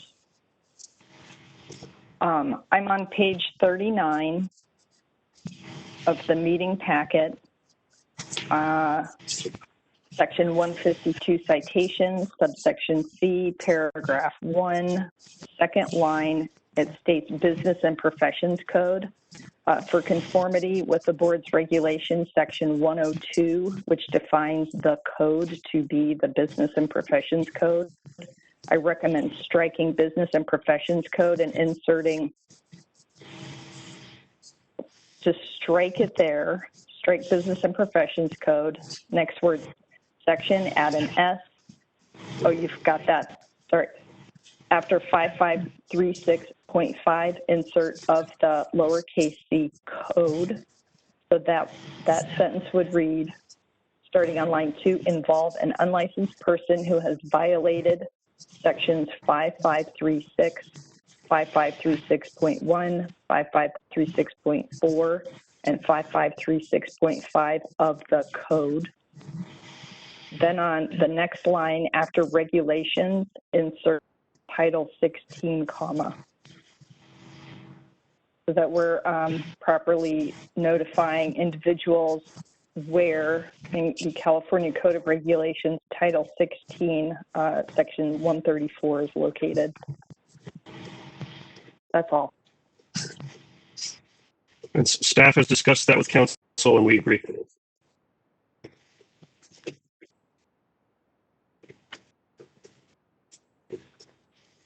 If there's any questions about that, if not, we can proceed to the final item. Final item is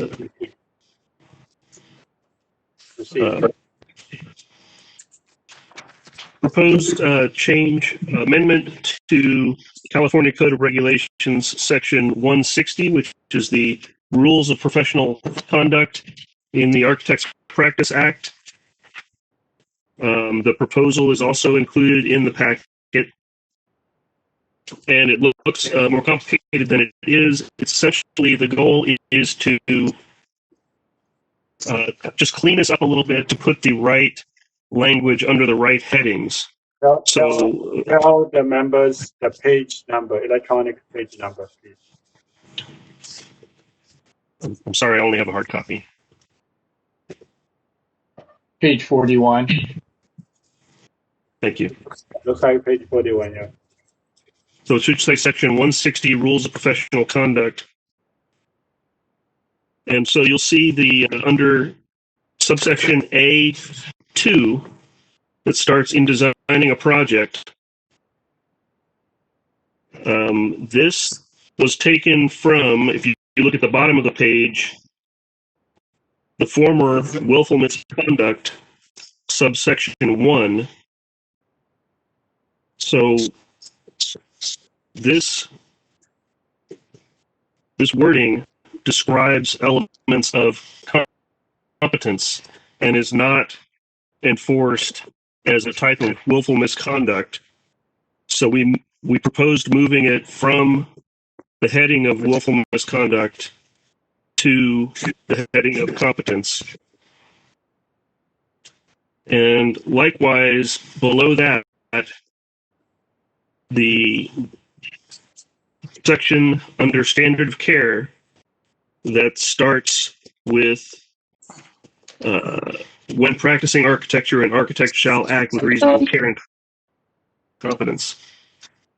This language was formerly under the heading of competence, and we would like to clarify that this language is the definition of the standard of care for architects and create a heading that says standard of care. So the heading is new.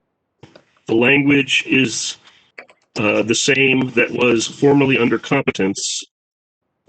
And you'll see at the end of that paragraph, there's some purple language that was originally proposed, but we deleted after discussion in the REC committee, so that now under standard of care is only exactly what was formerly under section 2 under competence.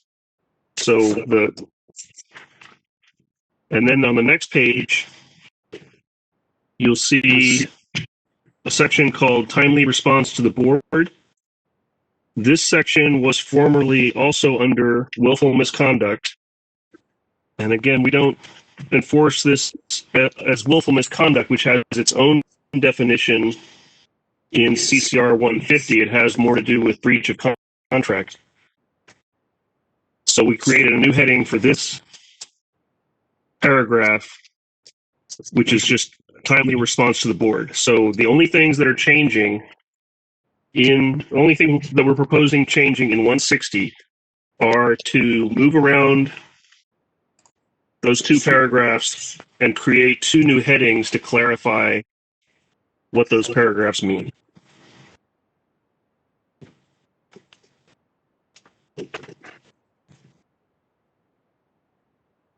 And that's all I have about that. Looks like a more documentation configuration type of change, less than content change. How the other members of the board want to take action on this? Laura, is it possible? At Tara, can we just say adopt the state, accept the staff's edits and something to that effect? I think we need a separate motion for each reg proposal. So we have 3. The first 2 would need, we have the motion. I provided it to you, Tian, and I can read it. It's fairly lengthy. Yeah. So the first 2 proposals have the amendments that were proposed by council that staff would accept. So it would be. Laura, let me ask the members.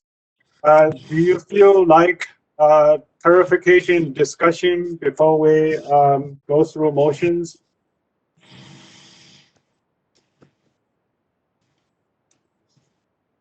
Have not seen a hand.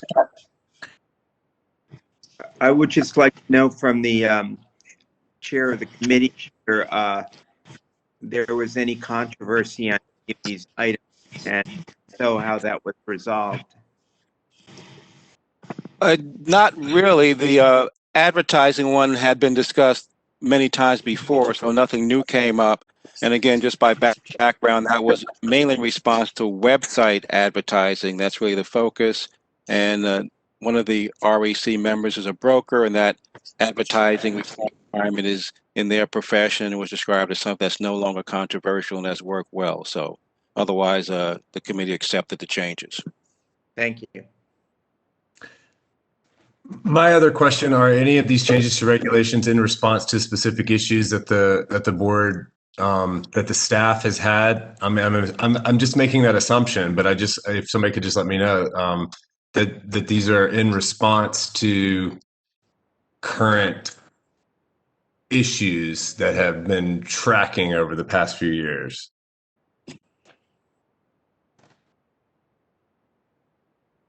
Or is this proactive support? Mike, do you want to address that? This is Laura. Yes. So the license number in advertising is a response to many people's request to prevent unlicensed advertising, especially on the internet, as the committee chairman stated. The changes to Section 152 are in response to our recognition over the last couple of years that there are violations of the Architects Practice Act that we cannot enforce. So we can't revoke the license of an unlicensed person. We can only cite them. And Section 152, as it's currently written, restricts our ability to cite unlicensed people. And so even though there are these additional Architects Practice Act provisions that we have seen violated, especially the use of architects' instruments of service without permission, we looked into the history of it and saw that for some reason those other sections had not made it into the current version, and so we proposed replacing them.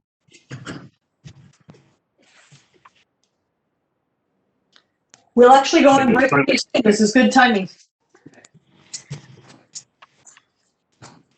And then finally, on the rules of professional conduct, this is just something that comes up when we have to write a citation or an accusation about professional conduct.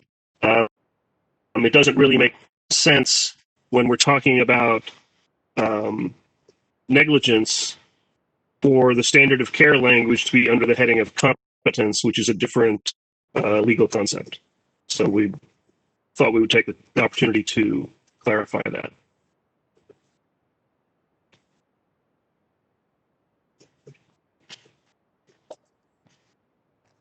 Thank you.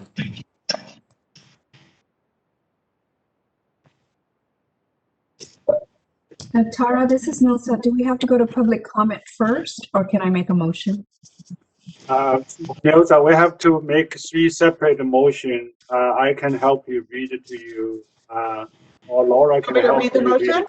Yeah. Tara, is it possible we read all 3 motions together, but we vote one-on-one? So you could have one individual move all 3 motions and then get a second and then go to public comment. I just need to make sure that you have 3 separate motions for each section. Okay. So Laura, the plan is we don't want to open 3 times. So you read all 3 motions, and I urge board to vote specifically if of any motion that you vote. Otherwise, make sure your position is clear, and then we're open to public. Okay. Laura, go ahead. Read all 3 motions. The motion is to approve the proposed regulatory changes as modified, direct the executive officer to take all steps necessary to initiate the rulemaking process, authorize the executive officer to make any technical or non-substantive changes to the rulemaking package, notice the proposed text for a 45-day comment period, and if no adverse comments are received during the 45-day comment period and no hearing is requested, adopt the proposed regulatory changes as modified.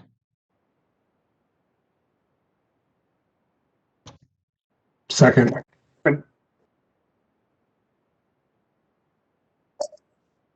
Okay. But yeah. We need a first, our motion to accept. I thought that was the motion. Well, no, Laura cannot. One of the members. Okay. I'll make the motion to accept and Okay. Pascal. Can second. I've got second. Okay, second motion. Laura, please. Thank you. Okay, so to be clear, this is Tara. There are 3 motions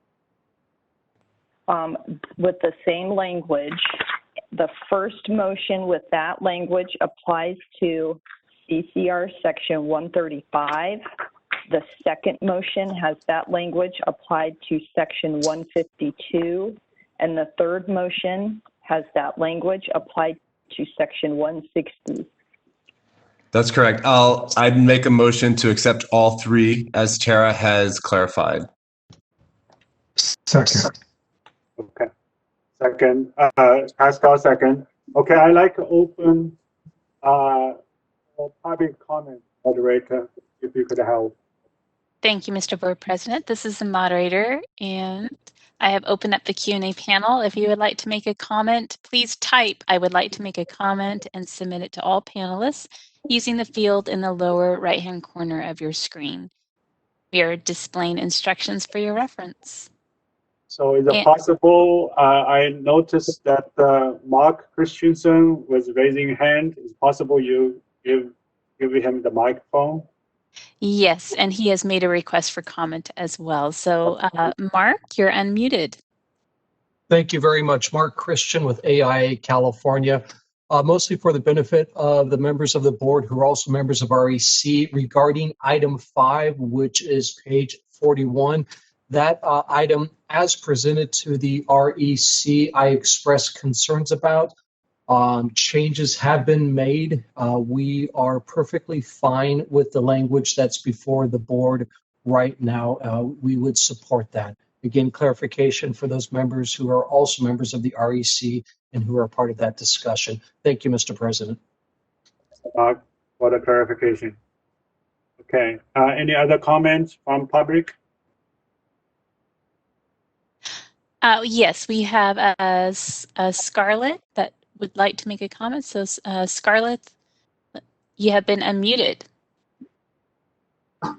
Yes, so I'm just a professional in the design industry, and I've been attaining a combination of education and work experience.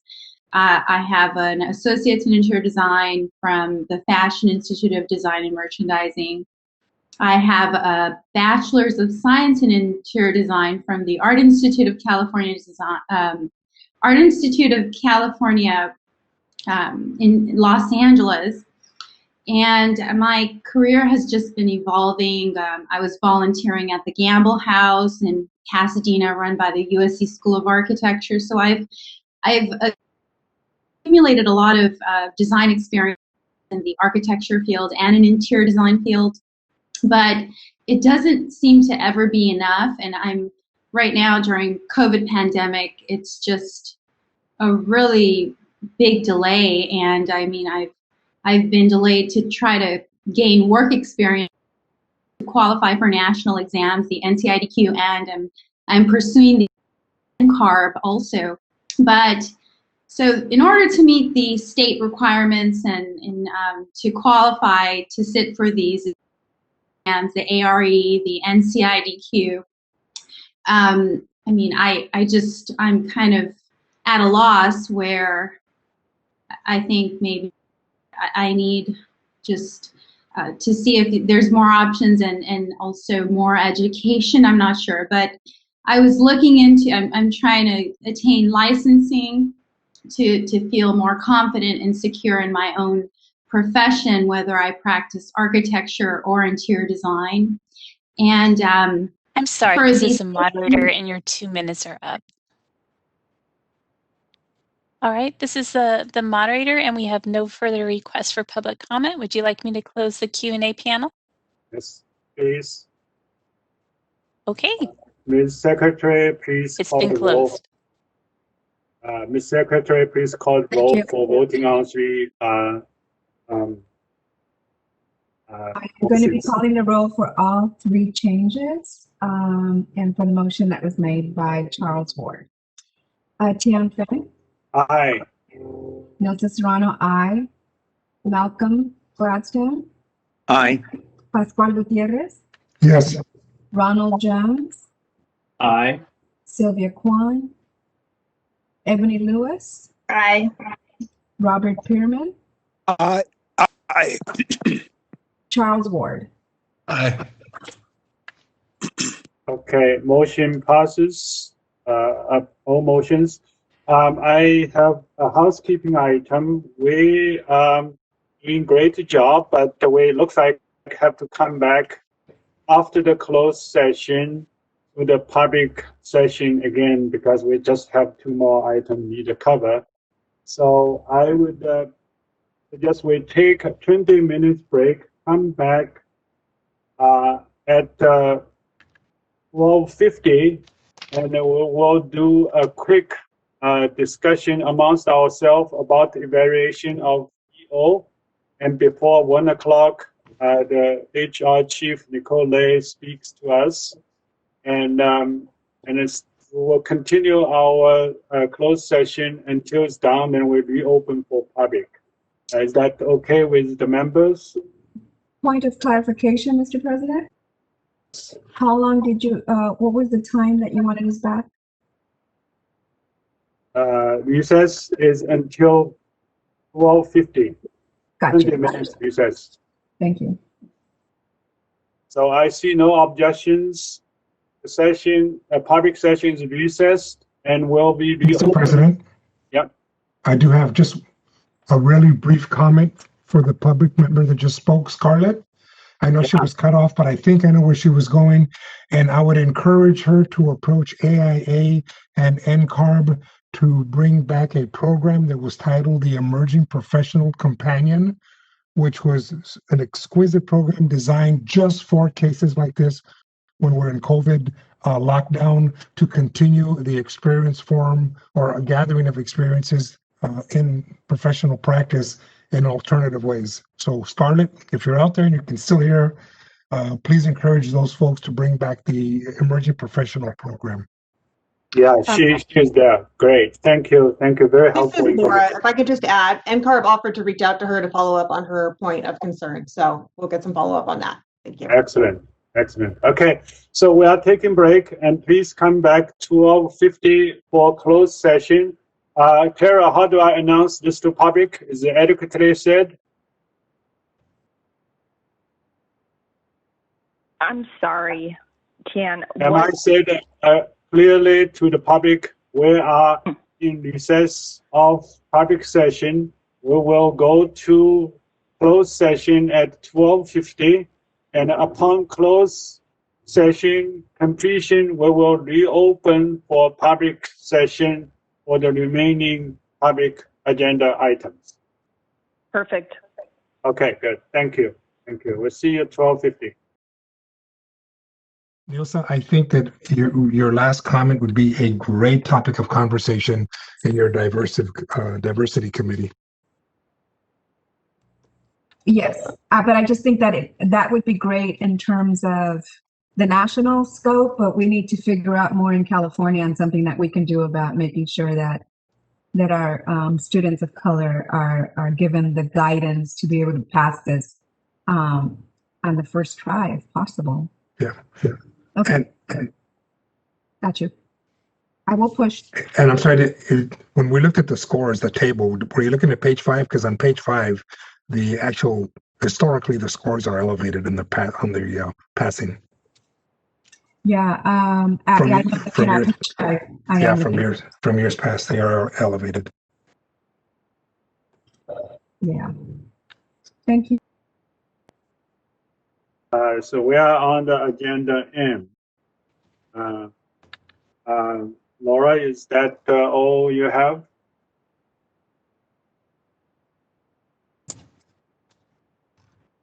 Laura, that's concluded agenda M. Yes.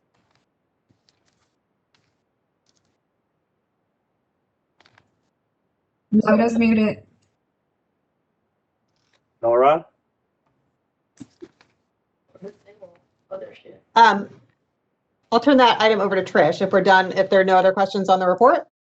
Are you done with, that's my question, on agenda M? Yes. Your report? Okay, very good. Yeah.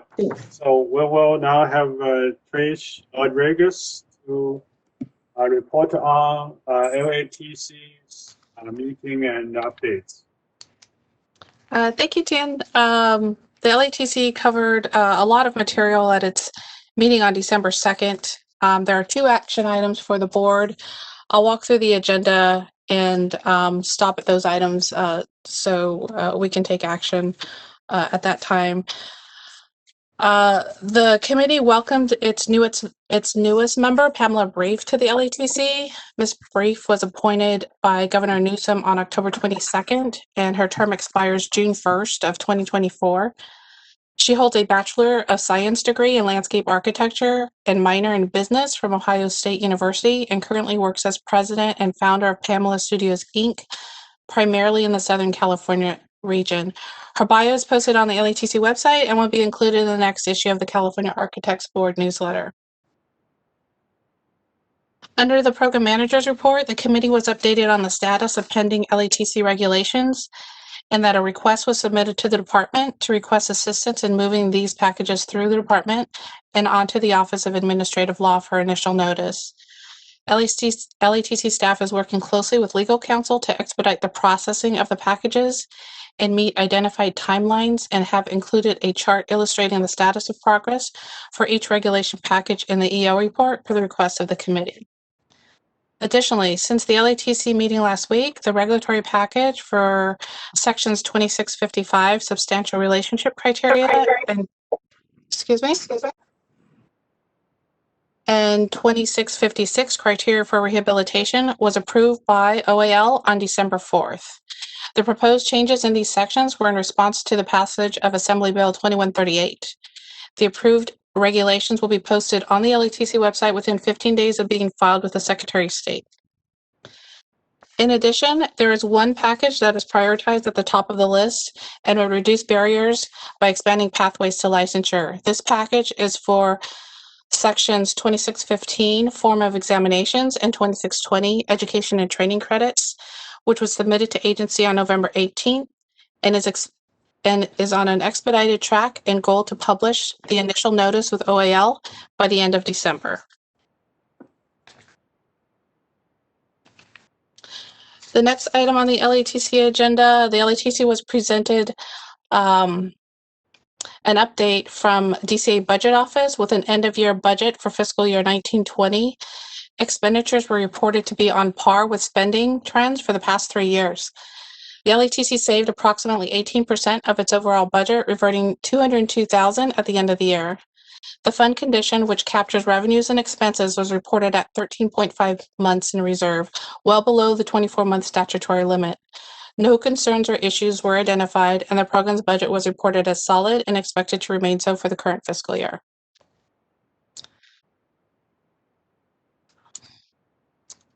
Next, the results of the August 2020 occupational analysis of the landscape architect profession was presented by the department's Office of Professional Examination Services. The purpose of the OA is to define practice for landscape architects in terms of actual job tasks that new licensees must be able to perform safely and competently at the time of licensure. OPES recommends that an OA be conducted routinely every 5 to 7 years. The last occupational analysis was completed in May of 2014, and LATC contracted with OPES in July of 2019 to conduct a new OA of the landscape architect profession. OPES presented the results of the OA and explained how it serves as the basis for the examination program for the licensed landscape architect profession in California. The OA process included a survey which was mailed out to 3,250 landscape architects, and 571, or approximately 18% responses were received. OPES explained that typically 10 to 20% responses are received, and that the responses received for the landscape architect survey was a sufficient response rate. At the end of the presentation, LATC provided input to the OA, which OPES noted for future use, including the next OA. The national exam is currently in the process of conducting an occupational analysis as well. Once the results of the national OA are complete, OPES will conduct a linkage study to determine if competencies are adequately covered.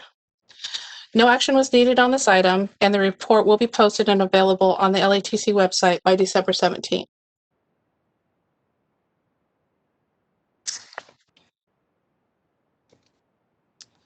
The next item is an action item. It's under the board's N2, discussion and possible action on proposed amendments to California Title 16, Division 26, Article 1, Sections 2630, citations, and 2630.2, appeal of citations.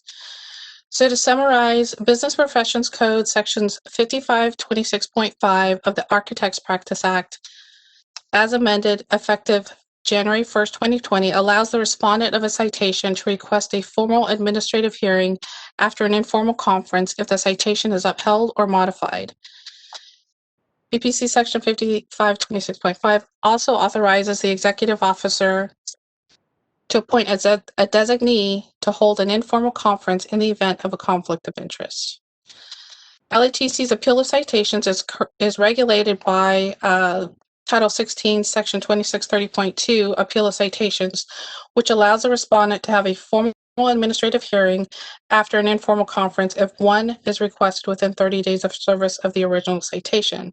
So to align with the board, staff proposes amending Title 16, Section 2630.2 to change the regulation title to correspond with the board's appeal of citations regulation, Title 2, Section 152.5, and include language allowing a respondent to request a formal administrative hearing within 30 days of the affirmation or modification of a citation following an informal conference, as well as allowing the executive officer to appoint a designee to hold the informal conference in the event of a conflict of interest. Additionally, language was added to clarify that another informal conference cannot be requested for a citation that has been affirmed or modified following an informal conference. The LATC recommended approval of Section 2630.2 to the board as presented. While staff prepared proposed amendments for LATC consideration, LATC staff determined additional amendments should be made to Title 16, Section 2630. These proposed amendments were discovered after the LATC agenda was posted and therefore could not be presented for LATC review at the December 2nd meeting. However, LATC staff recommends the board review and approve these clarifying amendments and move the two regulatory proposals together. The proposed amendments to Title 16, Section 2630 clarify the board's existing ability to issue orders of corrections to cease unlawful advertising under Business and Professions Code Section 149 and clarify that the 30-day deadlines are counted as calendar days. The board is asked to take possible action on the attached draft language amending California Code of Regulations Title 16, Sections 2630 and 2630.2.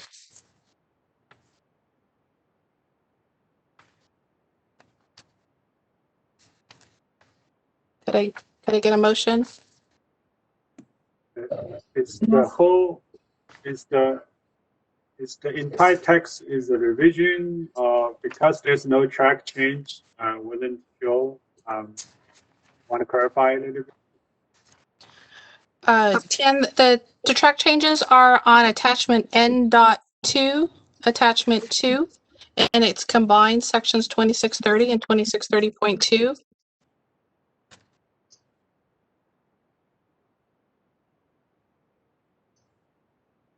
See if other members had any comment.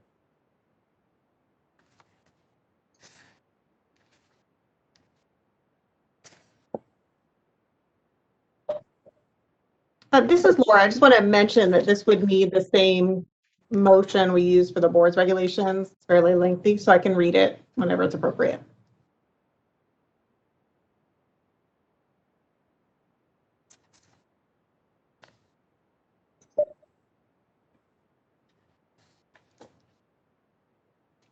You're muted, Tim. Sorry. So if there's no further discussion or no comment, I'd like to have Laura to read aloud that long motion and someone move it. Yep. Any comments? Laura, I think we are good. Okay. The motion is to approve the proposed regulatory changes as modified, direct the executive officer to take all steps necessary to initiate the rulemaking process, authorize the executive officer to make any technical or non-substantive changes to the rulemaking package, notice the proposed text for a 45-day comment period, And if no adverse comments are received during the 45-day comment period and no hearing is requested, adopt the proposed regulatory changes as modified. So someone move this motion? Hi, this is Ron Jones, so moved. Robert Pearman, I second. Okay. Madam Secretary, can we call vote? Yes, thank you. Tian Feng? Aye. This is Tara. Before you vote on this, can you Public please comment. receive public comment? Sorry, Thank you. public comment. I'm very sorry. Moderator, please open public comment. All right, this is the moderator, and the question and answer panel is now available. If you would like to make a comment, please type "I would like to make a comment" using the field in the lower right-hand corner of your screen and send it to all panelists. We are displaying instructions for your reference.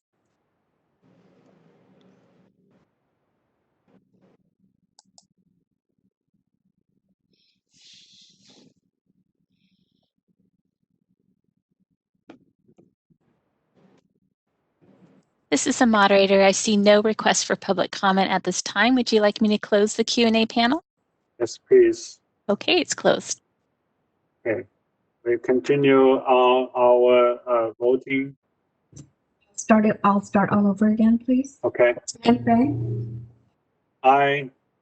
Nilsa Serrano, aye. Malcolm Gladstone? Aye. Pascual Gutierrez? Yes. Ronald Jones? Aye. Sylvia Kwan? Ebony Lewis? Robert Pearman? Aye. And Charles Ward. Aye. Okay. Motion passes. Tricia, maybe we can continue on N3. Yes, thank you very much. extension. Thank you for that. So the next item, N3 on the board's agenda, at its December 2nd meeting, LATC made a recommendation to the board for approval of the UCLA Extension Certificate Program. The extension program is reviewed by the LATC and approved by the board pursuant to California Code of Regulations 2620.5, requirements of an approved extension certificate program. LATC last conducted a review of the program in 2013. At that time, the program was approved through December 31st of 2020. On June 15th, the program submitted a self-evaluation report to the LATC for the 2013 through 2020 academic years. A subcommittee was appointed by the LATC to review the program's self-evaluation report. Following the initial review, the subcommittee sent additional questions to the Extension Program Director, Stephanie Landrigan, regarding recommendation from the 2013 site review and clarification on its relationship with UCLA Horticulture Program and the UCLA School of Architecture and Urban Design. The subcommittee prepared a report and recommended approval for 3 years through December 31st of 2023. However, at this meeting on December 2nd, the LATC deliberated and considered input from the program and voted to approve the program for 5 years through December 31st of 2025. The committee took into consideration the current pending proposed changes to section 2620.5, which would add curriculum requirements, provide a new process for applying for board approval, and include a one-day site review currently not specified in regulation. The pending regulation package is estimated to be adopted by early 2022. Extending the approval for 5 years would allow sufficient time for the program to implement the changes and prepare for the next site visit and self-evaluation report. The board is asked to consider LATC's recommendation and take possible action to approve the program through December 31st of 2025. Question, Questions? Mr. President? Yeah, I'm looking at the packet on this page, and the action requested says December 31st, 2023. Is that just a typo? I can answer that. The packet was prepared before the LATC meeting, so I'm sharing what they deliberated during their December 2nd meeting. Thank you, understood.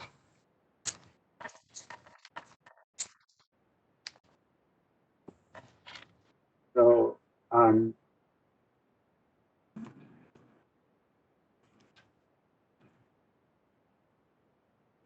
can make a motion, and I see the program chair is in our public audience.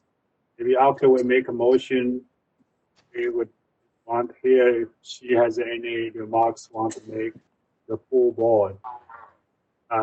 Anyone want to make a motion? It will be a long motion. I like Laura Zuniga to read the text of the motion, please. Sure.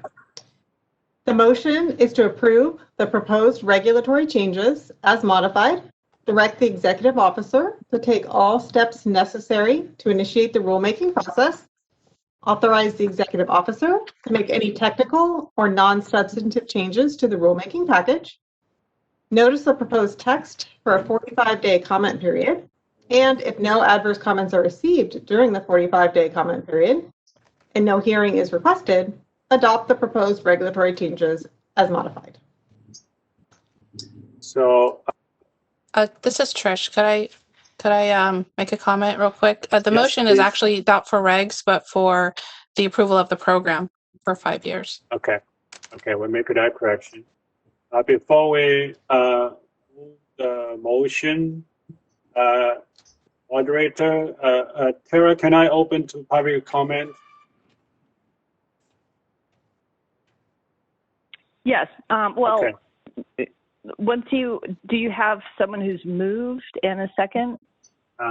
So let's move first. Anyone move that motion that as Laura read and with the correction? This is Pasquale. I move to approve as stated by Laura and amended by Trish. Thank you. Anyone second? Like to lie, which you just Second. Who? Nilsa Serrano, Okay, second. thank you, Nilsa. Okay, so moderator, I like to open the public. If Stephanie Langrengen would like to make some remarks. The Okay. program chair. All right, this is a moderator. I've opened up the question and answer panel. So if anyone would like to make a public comment, please type "I would like to make a comment" and send it to all panelists using the field in the lower right-hand corner of the screen. And I do see that Stephanie Landrigan would like to make remarks. So Stephanie, I'll let you know when you're unmuted. All right, Stephanie, you've been unmuted. All right, thank you. Can you hear me? Yes. Yes. Thank you. Thank you, Mr. President and board members. I appreciate you all considering passing this, approving it, because it's been 7 years. We're a very unique program, and we've been able to do quite a bit of, I think, changes that have been interesting during the pandemic, shall I say, of managing to continue to teach and graduate students. So it's been, I'm just here to answer any questions if you have any on the package in front of you. And we do appreciate the 5-year renewal period. Thank you so much.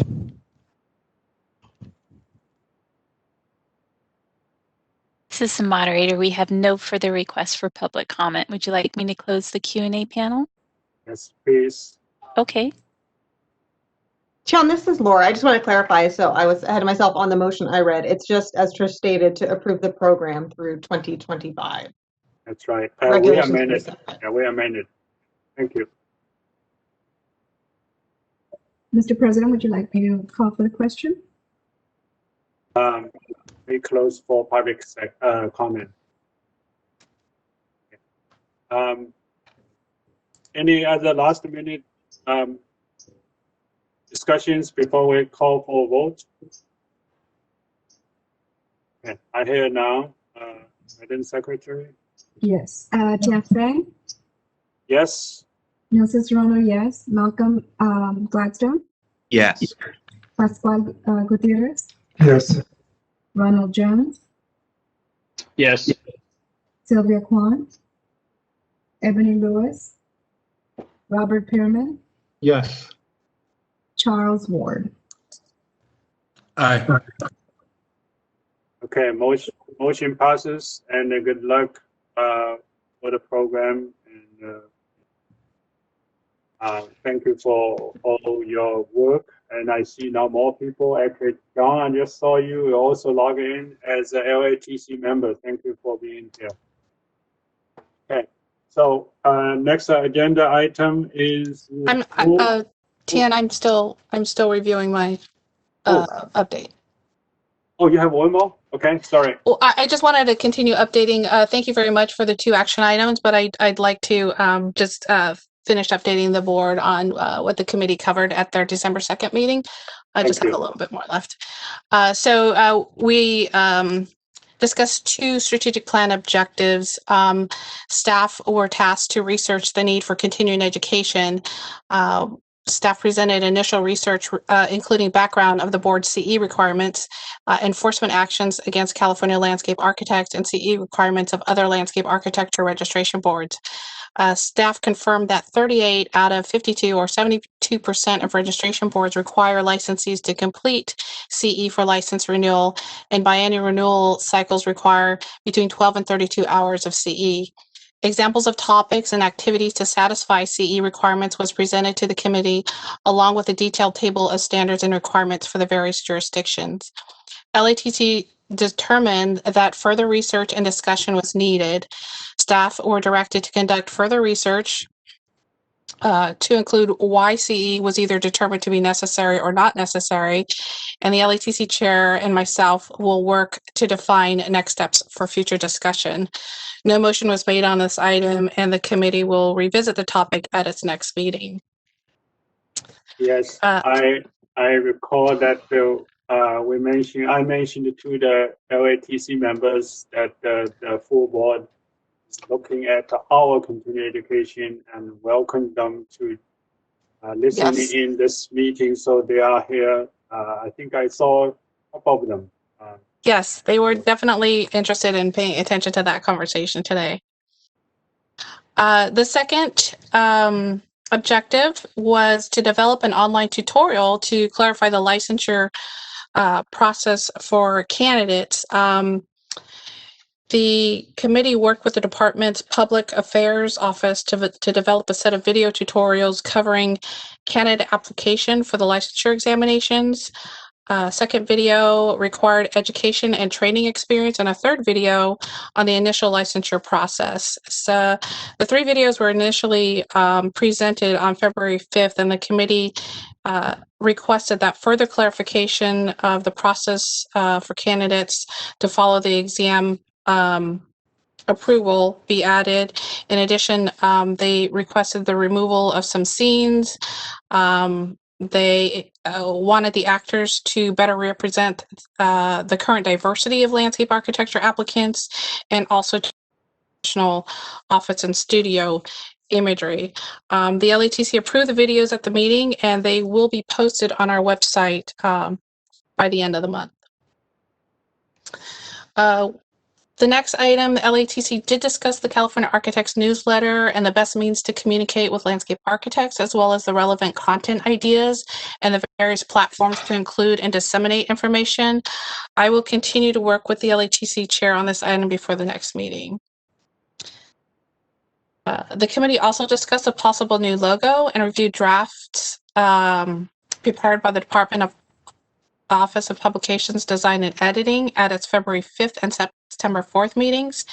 Initially presented with 12 draft logos, which were narrowed down to 2, PDB then prepared variations of those which were discussed at the December 2nd meeting. LATC determined that the draft logos were not representative of the landscape architecture profession and decided to continue use of its current logo and not expend further work or time on the development of a new logo. No action was taken on this item. The next item was the election of committee officers. The LATC elected John Rosinski to continue and serve as LATC chair, and Susan Landry as the new LATC vice chair for the next calendar year. They reviewed, following the election, future meeting dates, and those dates are April 29th, a Thursday, August 4th, a Wednesday, and November 5th. And I don't have the day of the week, sorry. I think it's a Friday. That concludes my update. Any questions? Yeah, I have a remark. I just want to let the staff know that I mentioned the production of the 3 video clips for introducing LATC program. I thought it was very helpful, and I would suggest if staff can present this at the full board meeting or at the board's future communication committee meeting, will be very helpful. Laura, could you look into that? Yes, I'll add it for communications. Thank you. Thank you for the summary. Board members, any questions for Tricia? And also we have our LATC members still logged in. If we have questions or exchanges with them now.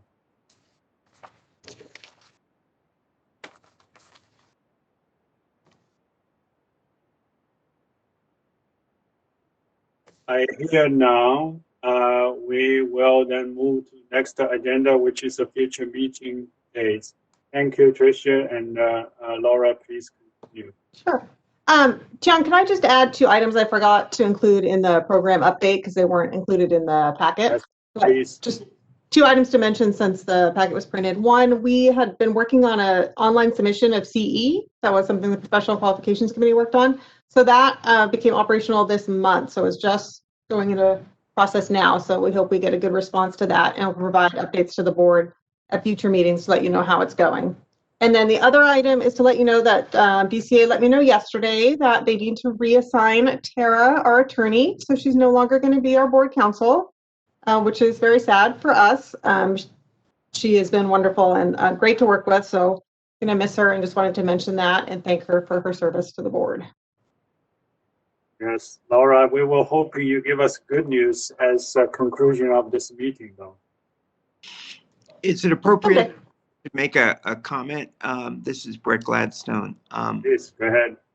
Yes, in closed session, I think we passed a motion, and we're not supposed to talk about items in closed session, but I'd like to discuss making public one of the motions we made in closed session, which had to do with the departure of our counsel. Does one need to make a motion to discuss an item that was discussed in closed session? I would be more careful. I think we had a casual discussion in the closed session, but Brad, if you like to make a motion to some things not on agenda, that's clear with Tara first.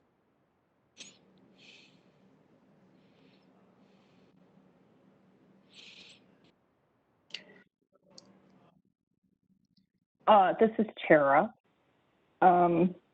Since there have been no agenda items relative to board counsel, I would recommend that there not be any motion made, but perhaps you could provide your comments under the item B. We could return to item B for member comments. Mr. Chairman, Mr. President? Yes, please. Can we go to reopen item B? Item B? Tara just suggested we can open item B to speak. I did not, yeah, okay, item the general session. President's procedure remark. I will, so Tara, can I add the remarks here? It's okay, it means? Yes, that's fine. Okay. So first of all, representing the full board, we appreciate the service of Tara with us past about 4 years, right? 4 or 5 years almost. It was invaluable and gave us a guidance every time at the corner we needed. But the architect cannot speak more eloquently as a lawyer, so I defer the remaining sentence to Brett. Please say something. Thank you. Well, as an attorney, but only a board member for 1 year, I hope that being an attorney will mitigate my lack of experience on the board and make it possible to make this comment. Tara has been excessively available, objective, clear, and I'd like to make a motion to commend Tara and wish her best wishes in her new position with the state. And that's a motion. I second. Concur. Right. I have a request that when we call for a motion, you all turn on your camera if you're willing to, and raise your hand. Say goodbye to Tara. So, then Secretary, we need to call our motion to approve the motion.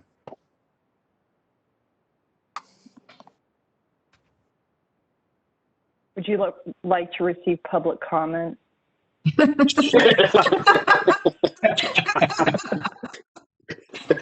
not sure.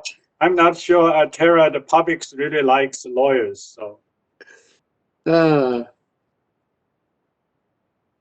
Okay. So anyway, yeah. Thank you so much, and Thank you, Tara. And happy holidays. So okay. Are we good now? Go. Any other? That's right. Any other remarks from any other members? Tian? Yeah. I think along the same lines of acknowledgement that we've just bestowed on Tara, I would hope that perhaps the board could make some sort of an announcement or yeah, I guess it's an announcement or a public statement on our appreciation of Vicki Mayer's service, who served the state of California for over 44 years, and her duties and responsibilities. Agree. We added this to item B now. We recognize Vicki Mayer's long service with the board and help transition to the new EOs and ensure that the continuity of successful transition. I think Vicki has made notable contributions. Any other members like say additional words? Well, thank you very much for your duties, your job, your service.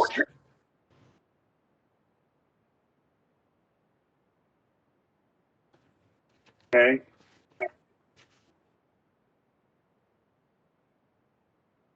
So, Laura, maybe that's a topic of you and me in the next president's remark. We will address that. Sure. Vicki Mayer's retirement and Tara's reassignment. Okay. Thank you again. Okay, with that said, we are going back to our agenda 4, which is very good, always a good sign with circular, and to end our meeting, Laura. Item 4. Yes, so this has just got the planned meeting dates. At this point, we don't know exactly how we'll be meeting. We can continue to meet via WebEx as long as we're under the declared state of emergency. So just be flexible. Yeah. So is continue on Friday. Laura and I had suggested from last board meeting. I hope it's okay with everyone. Okay. So with that said, holidays coming, and happy holidays. Have a safe celebration. I just want to open to the members and staffs anything that you want to say as we adjourn this meeting?